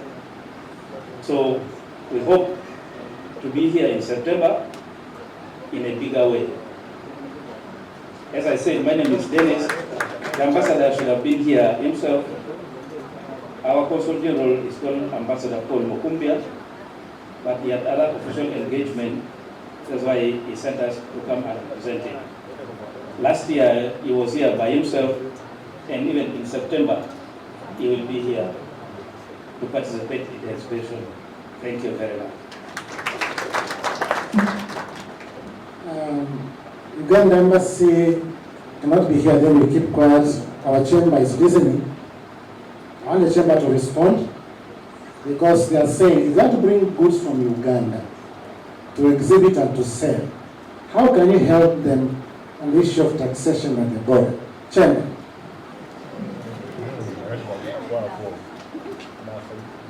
Good evening. Kwanza tupelekee salamu kwa Bwana Ambassador. Yes, he's a very good friend and actually a very good friend of the chamber as well, and we do a lot of things jointly. They also have, as a consulate here, an upcoming trip, a business trip to Uganda to see how we can actually create more synergies, and hopefully they shall be part of the trip as well. We are looking at Mombasa as an economic and commercial hub. And what we're doing as a chamber is trying to create a lot more synergies, and I hope we'll be able to bring a lot of more stakeholders, including the SK. I think we've also talked how we can use the grounds as well. Shida too that we have with the ASK is one is accessibility, especially with the ongoing traffics and everything. We would want, wakati tunafanya, an event or a conference of, regional or international status, is a lot of accessibility back and forth and a lot of foot traffic. So these are the things that we consider. That notwithstanding, for the benefit of those who are here, we have an upcoming international logistics conference sometimes in October, Mungu akipenda, that is already in the pipeline, and we'll keep you updated as Wana Mombasa. And we're also looking, and we have not found this up, we are looking at an event that will be called, God willing, Africa Biashara Festival. Now, I think most of the stakeholders who are here, including Dollar Group and all this Kina Legacy, hopefully Mombasa Cement, we want to showcase what Mombasa has to offer, not to Kenya, but to the world. So we are really looking forward to, and these are just some of the engagements or initiatives that we're taking at the chamber here in Mombasa. Another thing that we're looking at, that we've already started exploring, is we're getting a lot of excitement, especially upande wa ndugu zetu kutoka COMESA countries. Mwaka jana tulipata wageni kutoka Tunisia. COMESA, kwa wale ambao hawaelewi, is common market for East and Southern Africa. If you have goods moving back and forth from these countries, mzigo wako ukiingia Kenya does not attract any taxes. This comes with a lot of benefits for our business people, and we should actually be looking at that, not on importation only. Legacy. Ukipata exposure and you want to export, look at COMESA markets first. Look at East African markets first. Na wale ambao wanataka participate in some of these forums, there are a lot of ways that they can import their goods. One is represented to Uganda. Their goods do not attract any import duty. So they are at liberty to bring in very cost effective, but even for sale. Because inaokuja haina ushuru. They pay very minimal taxes because we are in East African community. So we are a single market in East Africa. Kenya, Uganda, Tanzania, Rwanda, Burundi, South Sudan, DRC. They have this benefit. Lakini kwa wale ambao watakuwa wanatoka nchi za nje that are outside this arrangement of EAC, talk to your clearing agents because there are different regimes that you can use. Unaweza kuleta mzigo wako and you actually register the goods as though you are coming for a conference or exhibition. You will not be charged tax at that entry point. Only if you are selling the goods locally, your carrier wataanza kufuatafuata nyuma wakidai haki yao. So I think we'll be able to assist for those who need more information. Lakini we are there to support as the Chamber of Commerce and see where we are able to step in and facilitate trade. Asante sana Chairman. Thank you. I think now we see why SK is important, the networking. Those who stay away from us miss out a lot. We bring in stakeholders from different points, government, private sector, and then this networking helps us in what we are doing. So don't go before you get a contact of somebody here you feel can help you in your areas. So I want to ask Moni to again give us a small entertainment for 2 minutes as I talk to His Grace for something very important. Alright, I request that I get that mic. The one that we're doing right now is a collab between Noni and Martin. Wangapi wanapenda hadithi? Wangapi wanapenda hadithi? Wangapi wana miss nyanya, babu, wenye walikuwa wanakuambia hadithi hadithi. Hadithi hadithi. Story story. Story story. Alright, the piece that we are doing is a collab between a poet and a singer. As the chairman has said, my name is Miss Noni. I have a lot of talents. I am a corporate MC. I am a vocalist. And I am the most recent award winner in the poetry department. So you're about to have a taste of that. Thank you.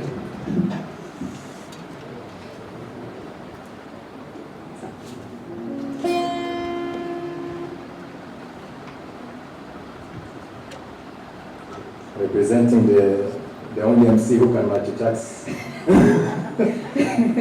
Right. One herself. Let's do this, Martin.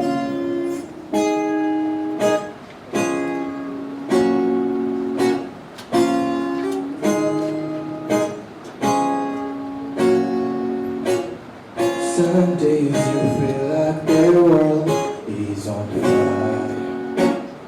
Some days you feel like you're floating and flying. So how about you wait this time? Open up your head and sing out. I'm more than I see, there's more inside of me. Just lift up your voice and say, it's a journey. No more kizidi. Sitashinda kujivuta. Kesho na nikarudia. Kesho na nikarudia. Alright, so we go back to the beginning. Hadithi hadithi. Hadithi hadithi. Baadaye tutaendelea kwamba mjibu. Hadithi hadithi. Thank you. So I recently heard of a story of a woman, a strong woman, a beautiful woman. A woman with 2 beautiful children, meaning 2 mouths to feed, 4 bulging eyes looking at her. But she had a painful truth behind her smile, that today there will be no lunch, no dinner, no breakfast. But when 6 p.m. came, she took her sufuria, akawasha moto haraka haraka, akawekelea na maji yanapanguza na kiongezea. Settle down a bit, don't be impatient. We cut the cake to symbolize today's function. Then shall be advised the next step. So again, mgeni wa heshima nitakuita hapa tukatie keki, si ugali angawa ya from dollar. Still is the unga, si ndio? Yeah. So kuna mko wapi fire? Hey! Haya. Tumsaidie mgeni wa heshima.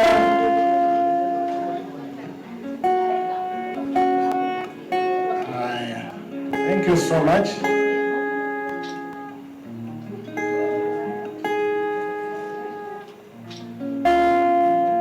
Acha kwa timu mnaenda wapi jamani? Mgeni anang'ang'ana peke yake.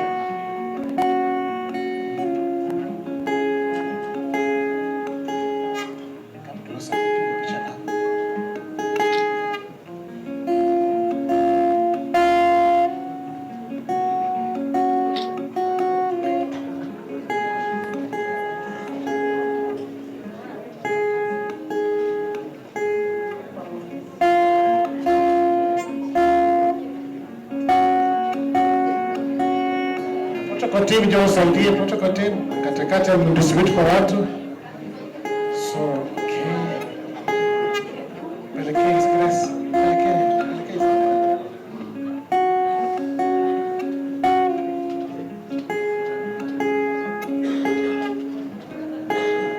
Tafadhali kujeni protocol.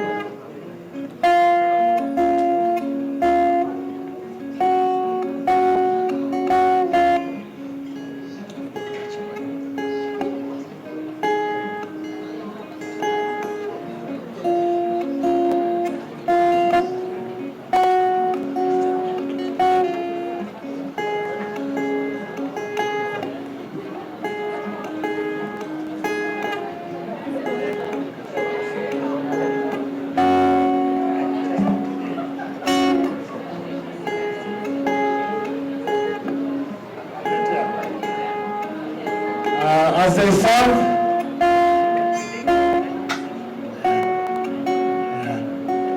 we ask for any comments, any question, any compliment, any subtraction, any comment. Maswali yote, comments, ni wapi unataka Fayazo ongeze sukari, Dolo unataka wakuongeze product gani, Legacy Appliances unataka watengeneze appliance gani? Yes, all those. Where? You have all these? Okay, I'm coming.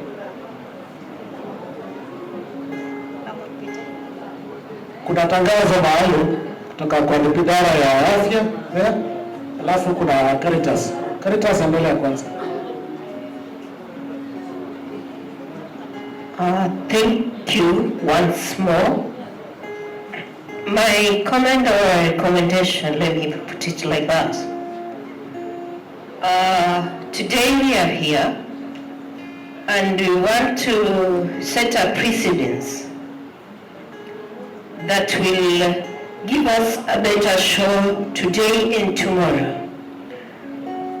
My proposal is that let us enhance on giving them statistics on how we did it last year. It gives us a clear projection on what gaps are they existing to ensure that we better and increase our percentage by the next year show. Thank you. She should be there for show committee, I think so. Suingie committee yangu. His Grace anasema ni sawa. Automatically shaingia committee yangu. You come tuongee kwa inside. Sawa?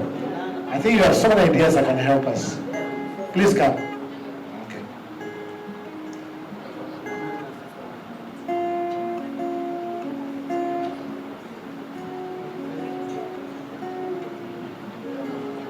Idara ya afya, stand chap jamani.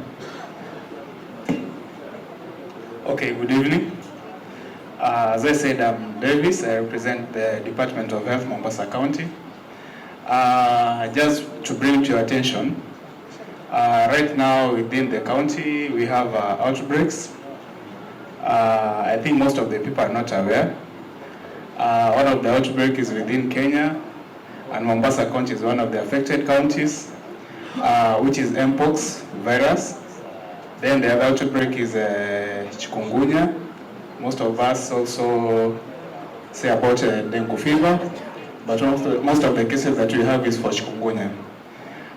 Maybe to let you know about mpox, for those people maybe who don't know about mpox, it has been there since 1958. But in Kenya or in Mombasa, the first case we got it last year, 31st July. Most of people knew it as a monkeypox virus. But monkeypox is a virus and the disease is mpox. Most people confuse it with chickenpox and also maybe the heat rash and allergies. But when you look at mpox, it has a representation of lesions that have the pus in it, and also those rashes, they are big in size, of the same size. The rashes affect up to the private parts, even to an extent of maybe affecting even maybe your mouth. We've been having, so far right now we have 65 cases within Mombasa, and all the sub-counties in Mombasa are affected with the virus, and the disease itself is contagious. So through contact on the surfaces that are affected with mpox virus, you get the disease, maybe sharing of personal items, and also just the same it was with COVID. But these ones also through aerosols or droplets of either saliva or mucus, and also through sex contact, you get the virus of mpox virus. So we have an isolation center in Utange for those who are affected with the mpox, and a test is done maybe once you are a suspect, and maybe the lesions are that severe, you are taken to isolation center. We have an ambulance that comes and pick you to isolation center. You go get quarantined there, you receive you get the management, because for a virus, it has no cure, we just do the management. We have patients at isolation center. Unfortunately, we lost one in Mombasa from mpox virus. And in Kenya, so far, we lost 2, and totaling to 3 people who have succumbed from mpox virus. So most people don't understand that we have the virus within us, or the outbreak. But if you suspect anything, maybe in terms of rashes in the community, tell that person to come to the nearest health facility, because we have a response team at the ground that normally responds to those cases. So if you suspect anybody with rashes in the community, please advise that person to come, and we take the samples to the lab so that we can be able to know. At times you are suspected, but until we get the samples from the lab, that's the time we'll say that you are a victim. And about for chikungunya, maybe to speak about the symptoms for monkeypox virus, the first thing is that you get a sore throat, and the other thing is whereby you develop, you have swollen lymph nodes, kwa Waswahili wanaita kama mitoki, I think. Then the other thing is that you get rashes, that's the common symptom. Then the other one is about muscle pain, headache, and body aches. Then high fevers. Those are the symptoms for mpox virus. Then for chikungunya, it's all about mosquito bites, just the same case with malaria. For chikungunya, it's about mosquito bites, and mostly during the day. So for mosquito bites, for you to get chikungunya, you must be bitten by a mosquito during the day. So then and being that this is a rainy season, so the precautionary measure that you're supposed to take is to wear maybe long sleeve clothes, and if you can't, maybe use mosquito repellents. Thank you for that. Maybe you can meet during the show. Na tuongee zaidi. Thank you. Good information. Asante sana. Mr. Kauli Mwembe, please. Patient Amit will just give the vote of thanks, and then we can meet. Ladies and gentlemen, we say a big thank you to all our visitors today, to our sponsors and partners for today's event. Thank you, the Dollar Group. Thank you, Mombasa Cement. Thank you, Bandari Sacco. Thank you, Kevian. Thank you, Airdrop. Thank you, Push Motors. Thank you, the Office of the Archbishop of the Diocese of Mombasa and your team, Your Grace. Asanteni sana. Asanteni sana, the Office of the Deputy County Commissioner. Asanteni sana, all the officials from the county government of Mombasa. Asanteni sana to the various groups that have represented the industrial sector led by the Kenya National Chamber of Commerce and Industry. Thank you, all of you.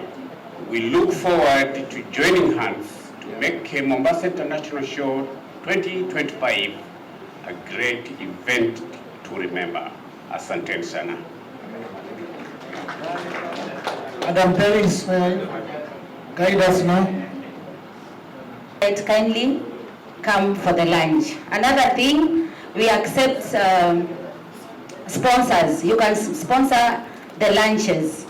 So feel free, if you know you have the strength, you can come, you sponsor our lunch. When you sponsor the lunch, unapewa opportunity to exhibit your stuff, and you talk directly to the other exhibitors. So I would like to invite our bishop to pray for the lunch. Then I'll give more direction, please.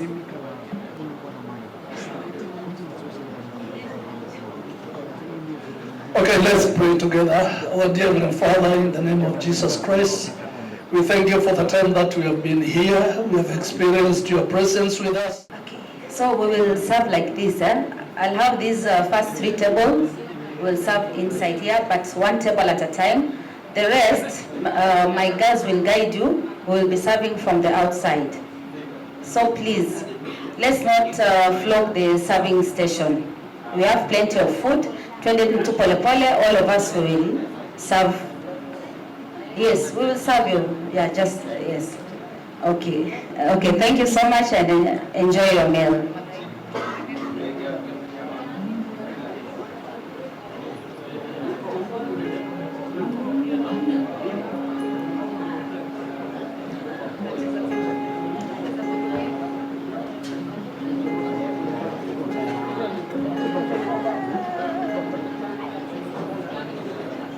Shule ina kamati.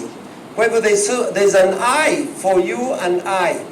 Shule zetu hatubagui nani aende, Muislamu, mtu ambaye hana dini, yeyote yule. Star of the Sea, you know them, Loreto Convent unazijua, na nyingine nyingi, St. Teresa, tulikuwa tunaongea na ndugu yangu hapa kuhusu St. Teresa na nini tusaidiane. So there is a way we can do that, especially bring the youngsters through the show, wajifunze. So we are given a privilege, and I can tell you this, we have what I call a very special place here in the whole part of Kenya. The coastal area, you say, tuende sehemu fulani, watu wanasema tuende Mombasa. That's what they start over, to have the place open for other users, for others to use. We have used this pavilion with the parish of St. Francis for cultural show, and they invite their parishioners and their friends, and it's working very well. They give back, and you also give back. Thanks all of you, starting with my brother I was talking to now right here, Mombasa Cement, a great man, and I think I keep saying the way he worked without kubagua, it's a very something to emulate. So let's go use the occasion. Let's invite our friends, our brothers, our schools, and because the sea kids are many, when they come, you expound their minds. They begin to see far. They begin to dream far. Otherwise, in the evening, people can walk down, they can come and with their families and so on. Last but not least, my IEBC, this is a voting station. Some of us, this is our station. So I came one day, one of those elections we were doing, I was an observer, at the same time voting, and there was no power. So we can run home and bring power, solar, we gave them solar powers and stuff like that. So it's a place I call home. So congratulations for keeping it for us, and for the Dietol, let's show you something you didn't leave behind there. Father Lape, makofi kwake, and the Sululu are working on a project on hydrogen, that it is possible to have hydrogen possibilities. Is it being discovered? Our brother there is working at, we have a demo farm in Kwale Seminary, we have a land doing demo farm. So we had an exhibition in Matuga, we won, we came here, we won, not just the winning, we share our knowledge and experience of what can be done. So, brothers and sisters, this is a gold mine. Let's take chance, let's seize it, let's use it, and let's encourage our people to use it. I say, we are behind each other, we are supporting each other, for the glory of God, for He told us, look, make it better. I've left it this way, make the world better. The trees, or they become food if they are purpose, or they become medicine if it's moringa. So we can go on and on and on and on. Or sukuma wiki or whatever, boga. So this is a privilege. I prefer to go to the shamba, get my mchicha. So when you open this one and have a place to buy it, we will begin taking fresh fruits, fresh vegetables and so on. So niachie hapo nikuambia hongerani and count yourself blessed, because this is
na tumesema kwamba siku ya Ijumaa wa kesho ikianza, tutakuwa na siku maalum ya kusherekea tu mambo ya bahari. Wale ambao wana vyombo vya bahari, teknolojia ya bahari, ndio msaidie CBOs zetu ambazo wanashiriki katika upande huo wa mambo ya bahari, uvuvi na kadhalika. Jumamosi ya show tunasema kwamba tutasherekea vyama vya ushirika na wale ambao katika jua kali. Maana hiyo ni sekta ambayo inainua juu sana uchumi wetu. Watu wengi wako katika sehemu hiyo. Kwa hivyo tumesema kwamba sisi kama show lazima tuweze kusaidia serikali yetu kuinua watu kama hao. Kwa hivyo Jumamosi ya show sote tuje hapa tuone ni yapi ambayo vyama vya ushirika vinafanya na weza kufaidika vipi ili nao endelee kimaisha. Kwa hivyo ni mengi makubwa tunayotaka kuyafanya, na ninavyosema hapo awali kwamba matayarisho sasa yanaanza rasmi, na tunahakika kwamba show ya mwaka huu itakuwa ya kufana zaidi. Theme yetu ya mwaka huu inasema promoting climate smart agriculture and trade initiatives for sustainable economic growth, kwamba kilimo cha kisasa cha teknolojia na kuendeleza sustainable, kama kitaendelea ama kitakufa. Tutaki kwa mfano unapopanda kitu upande tu na kama kimekua, sio just planting, it has to grow na kiwe cha kisasa. Yule ng'ombe wa zamani tunasema ni mzuri, lakini sasa tufikirie ng'ombe wa kisasa ambaye utamfuga na kuletea mapato zaidi. Tuangalia mkulima atafaidika kwa njia gani. Kwa hivyo ni theme, kauli mbiu ambayo ni nzuri, ambayo inafaa kwa kila mmoja wetu. Tunawaalika jamani, njooni muone yale ambayo yatakuwa kwa wakati huu. Nilivyosema, show inaanza tarehe 3 hadi tarehe 7 mwezi wa Septemba. Tunatarajia kuwa na exhibitors hapa zaidi ya 400 Shalika 1,000, lakini 400 tunajua kwamba watakuwa hao. Na mwaka huu naona kwamba kuna wale ambao hawajawahi kuja hapa wamesema kwamba watakuwa hapa watakuwa hapa na watakuwa na bidhaa za hali ya juu. Kwa hivyo kila mmoja wetu awe na matarajio ya kuona show iliyo tofauti na nyingineyo katika miaka iliyopita. Tupo nafasi hii kualika wageni wetu wa kimataifa. Tayari nasema kwamba Watanzania, Waganda wamesema watakuwa na sisi. Na tunapa na Chamber of Commerce and Industry Mombasa chapter, na wanatusaidia zaidi pia kupata wageni zaidi. Kwa hivyo wageni wa kimataifa karibuni. Tunajua kuna wale wanaokuja kutoka China, wanaotoka kutoka mataifa ya Europa, kuna kadhaa wamesema watakuja.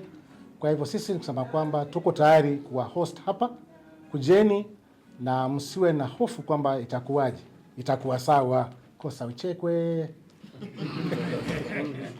Sasa. Kwa mwingine jamani. Kwa majina ni Sharif Abdallah, mimi ni meneja wa mauzo katika kampuni ya Dola.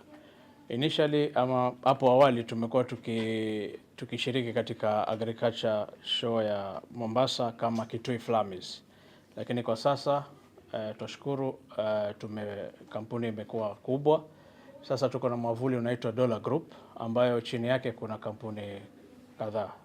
Moja ni hii Kitui Flamis ambayo ina deal na unga, sima na ngano na chakula, wisho chakula cha wanyama.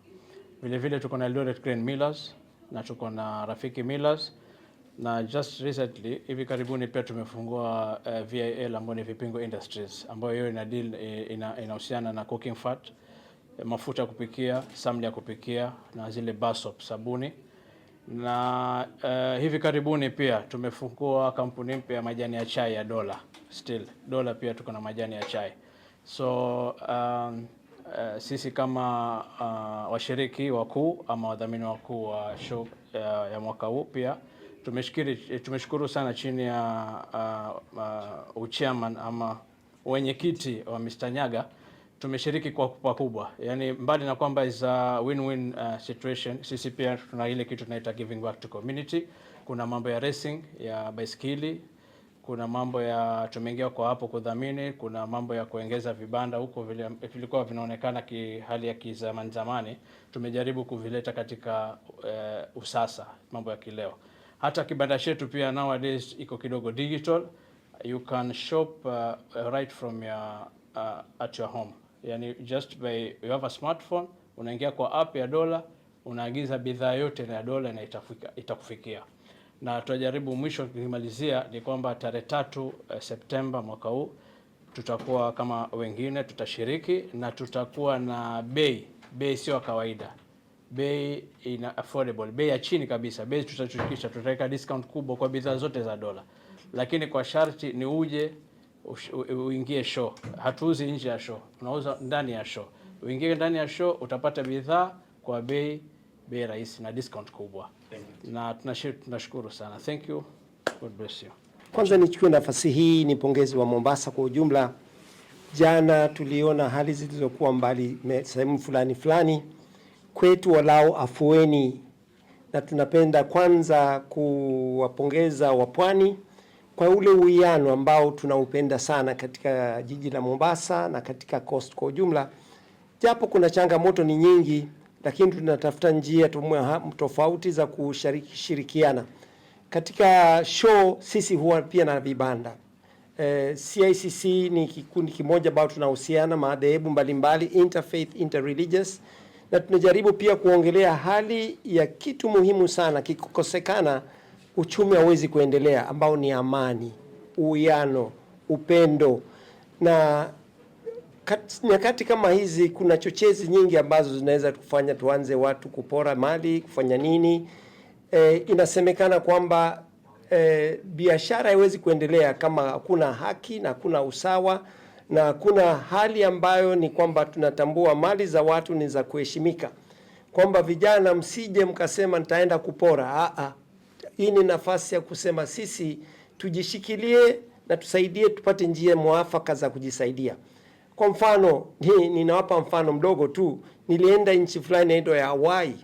Mtu anaweka maembe yake pale, anasema maembe yangu ni $1, na anaweka kikapu hapo, anasema we chukua embe lako weka $1. Lakini kwa sababu fulani ya umoja wao wanafaulu. Mzee anachukuliwa kikapu chake na anachukua hela zake. Kenya haijawezekana, si rahisi kwa sababu mambo tofauti. Mnajua uchumi, kuna wamezoroteka, wengine wanatafuta kazi na kadhalika, lakini hii haikukupi kupora duka la mtu au kumpiga mtu kabari uchukue simu yake. Tafadhali wa Pwani, tuwe tayari na tusaidiane sana.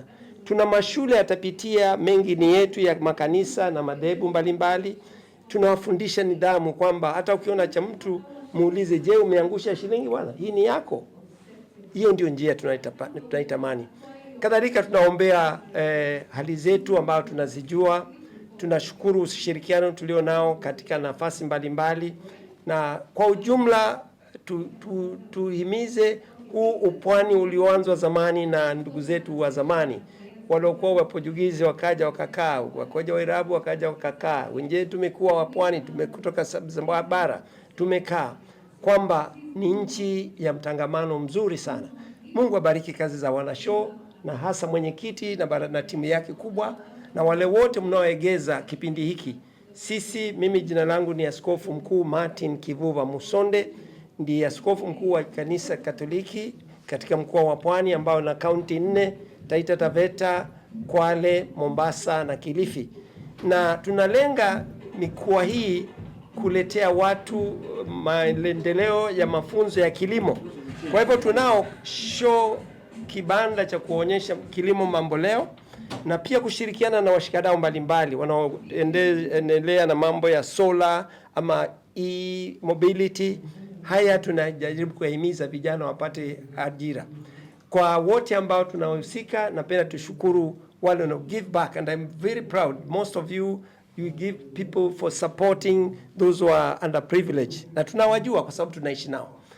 La mwisho kabisa ni kutakia Kenya yetu itulie, tutafute nafasi za kusema jamani, tunahitaji tuondoe hii aibu ambayo tunaiweka hadharani ya kwamba tumeshindwa kujikimu na tumeshindwa kujiendeleza, na hali Kenya ni nchi ambayo imeendelea sana kiuchumi na mengineo.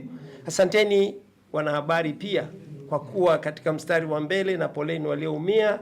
Tunawaombea waliofariki, na tunawaombea pia wale wote ambao wameathirika na mikasa ya jana 25th. Tunaombea familia pia ziweze kutulia na kupata haki inavyowezekana kupatikana. Asanteni na Mungu awabariki sana. Kwa majina ni Abud Jamal Said. So leo tumeitikia mwito wa mwenyekiti Nyaga, Bwana Nyaga na timu yake ya ASK kwa kulaunch na maombi ya maonyesho ya kimataifa ya ukulima na biashara utakofanyika kuanzia tarehe 3 mwezi wa Septemba. Sisi kama business membership organization, Chamber of Commerce, na furaha kwamba tumejumuishwa ama tunafanikishwa kwenye hafla hii na members wetu kama Dollar Group wanaoshikiliana mkono na ASK Show ili kufanikisha maonyesho kama haya. So upande wa wafanyabiashara tunapatia support full weight kwa sababu tunathamini input ya ASK Show miaka mingi ikifanyika, kwa sababu moja ina promote different kinds of innovations katika ukulima, maonyesho ya kibiashara, na pili ni kwamba tunaona kwa sababu ni maonyesho ya kimataifa tunajumuishwa na wafanyabiashara wenzetu kutoka nchi mbalimbali. Tumeona kwamba ubalozi wa Uganda uko hapa, na tutaendelea communicate ama reach out to our counterparts Tanzania, Rwanda na nchi zingine pia international, kuona kwamba wao pia wanakuja katika maonyesho kama haya, waweze kuongeza tu rangi na mbwembwe katika hafla kama hii, ili tuweze kuweza kuiboresha katika miaka inayokuja. One of the things inayotokezea ni kwamba we are looking at sustainable ways of doing agriculture, na kuna nchi zetu nyingi za kutoka za Kiafrika ambapo wako step kidogo mbele yetu, na pia tungependa wao waweze kujumuika na sisi, waje kutupatia tusiri na mbinu wanavyofanya ukulima wao, ili na wafanyabiashara wetu pia waweze kunufaika. So ningewasihi wana Mombasa, wana Coast, wana Kenya waweze kujitokeza kwa wingi ili tuweze kujumuika pamoja na kufanikisha hafla kama hii itakayoanza kuanzia tarehe 3 mpaka tarehe 7 mwezi wa 9. Ombi langu kwa serikali ni kwamba lazima kwanza tuangalie mbinu tofauti tofauti ambao tunaweza kuboresha mkulima wetu wa Kenya. Moja ni kutumia teknolojia tofauti tofauti. 2 ni kuwawezesha kupitia farm inputs na implements wenyewe wanavyoita kwa lugha ya Kimombo. So tukiangalia upande wa mbolea tofauti tofauti, dawa zinazohitajika, na nina imani kwamba kama nchi tukiweza kupata mambo haya vizuri, itakuwa sisi si watu wa kuweza kuimport nyingi ya nafaka ambazo tunazotumia locally. Miaka mingi tumekuwa tukitegemea mahindi yetu wenyewe. Ngano ndio ni ya kigeni, lakini pia nina imani kwamba eneo la bonde la Ufa wakipatiwa support nzuri, tunaweza kupunguza kutegemea kwa imports. Lakini pia lazima tuwe na delicate balance, kwa sababu wenyewe millers wanajua vipi mix inavyotakikana kuweza kusaga na kutoa unga unaohitajika. Kwa hivyo lazima tuweze kukaa na wao juu ya meza, tuwasikilize na wao matakwa yao.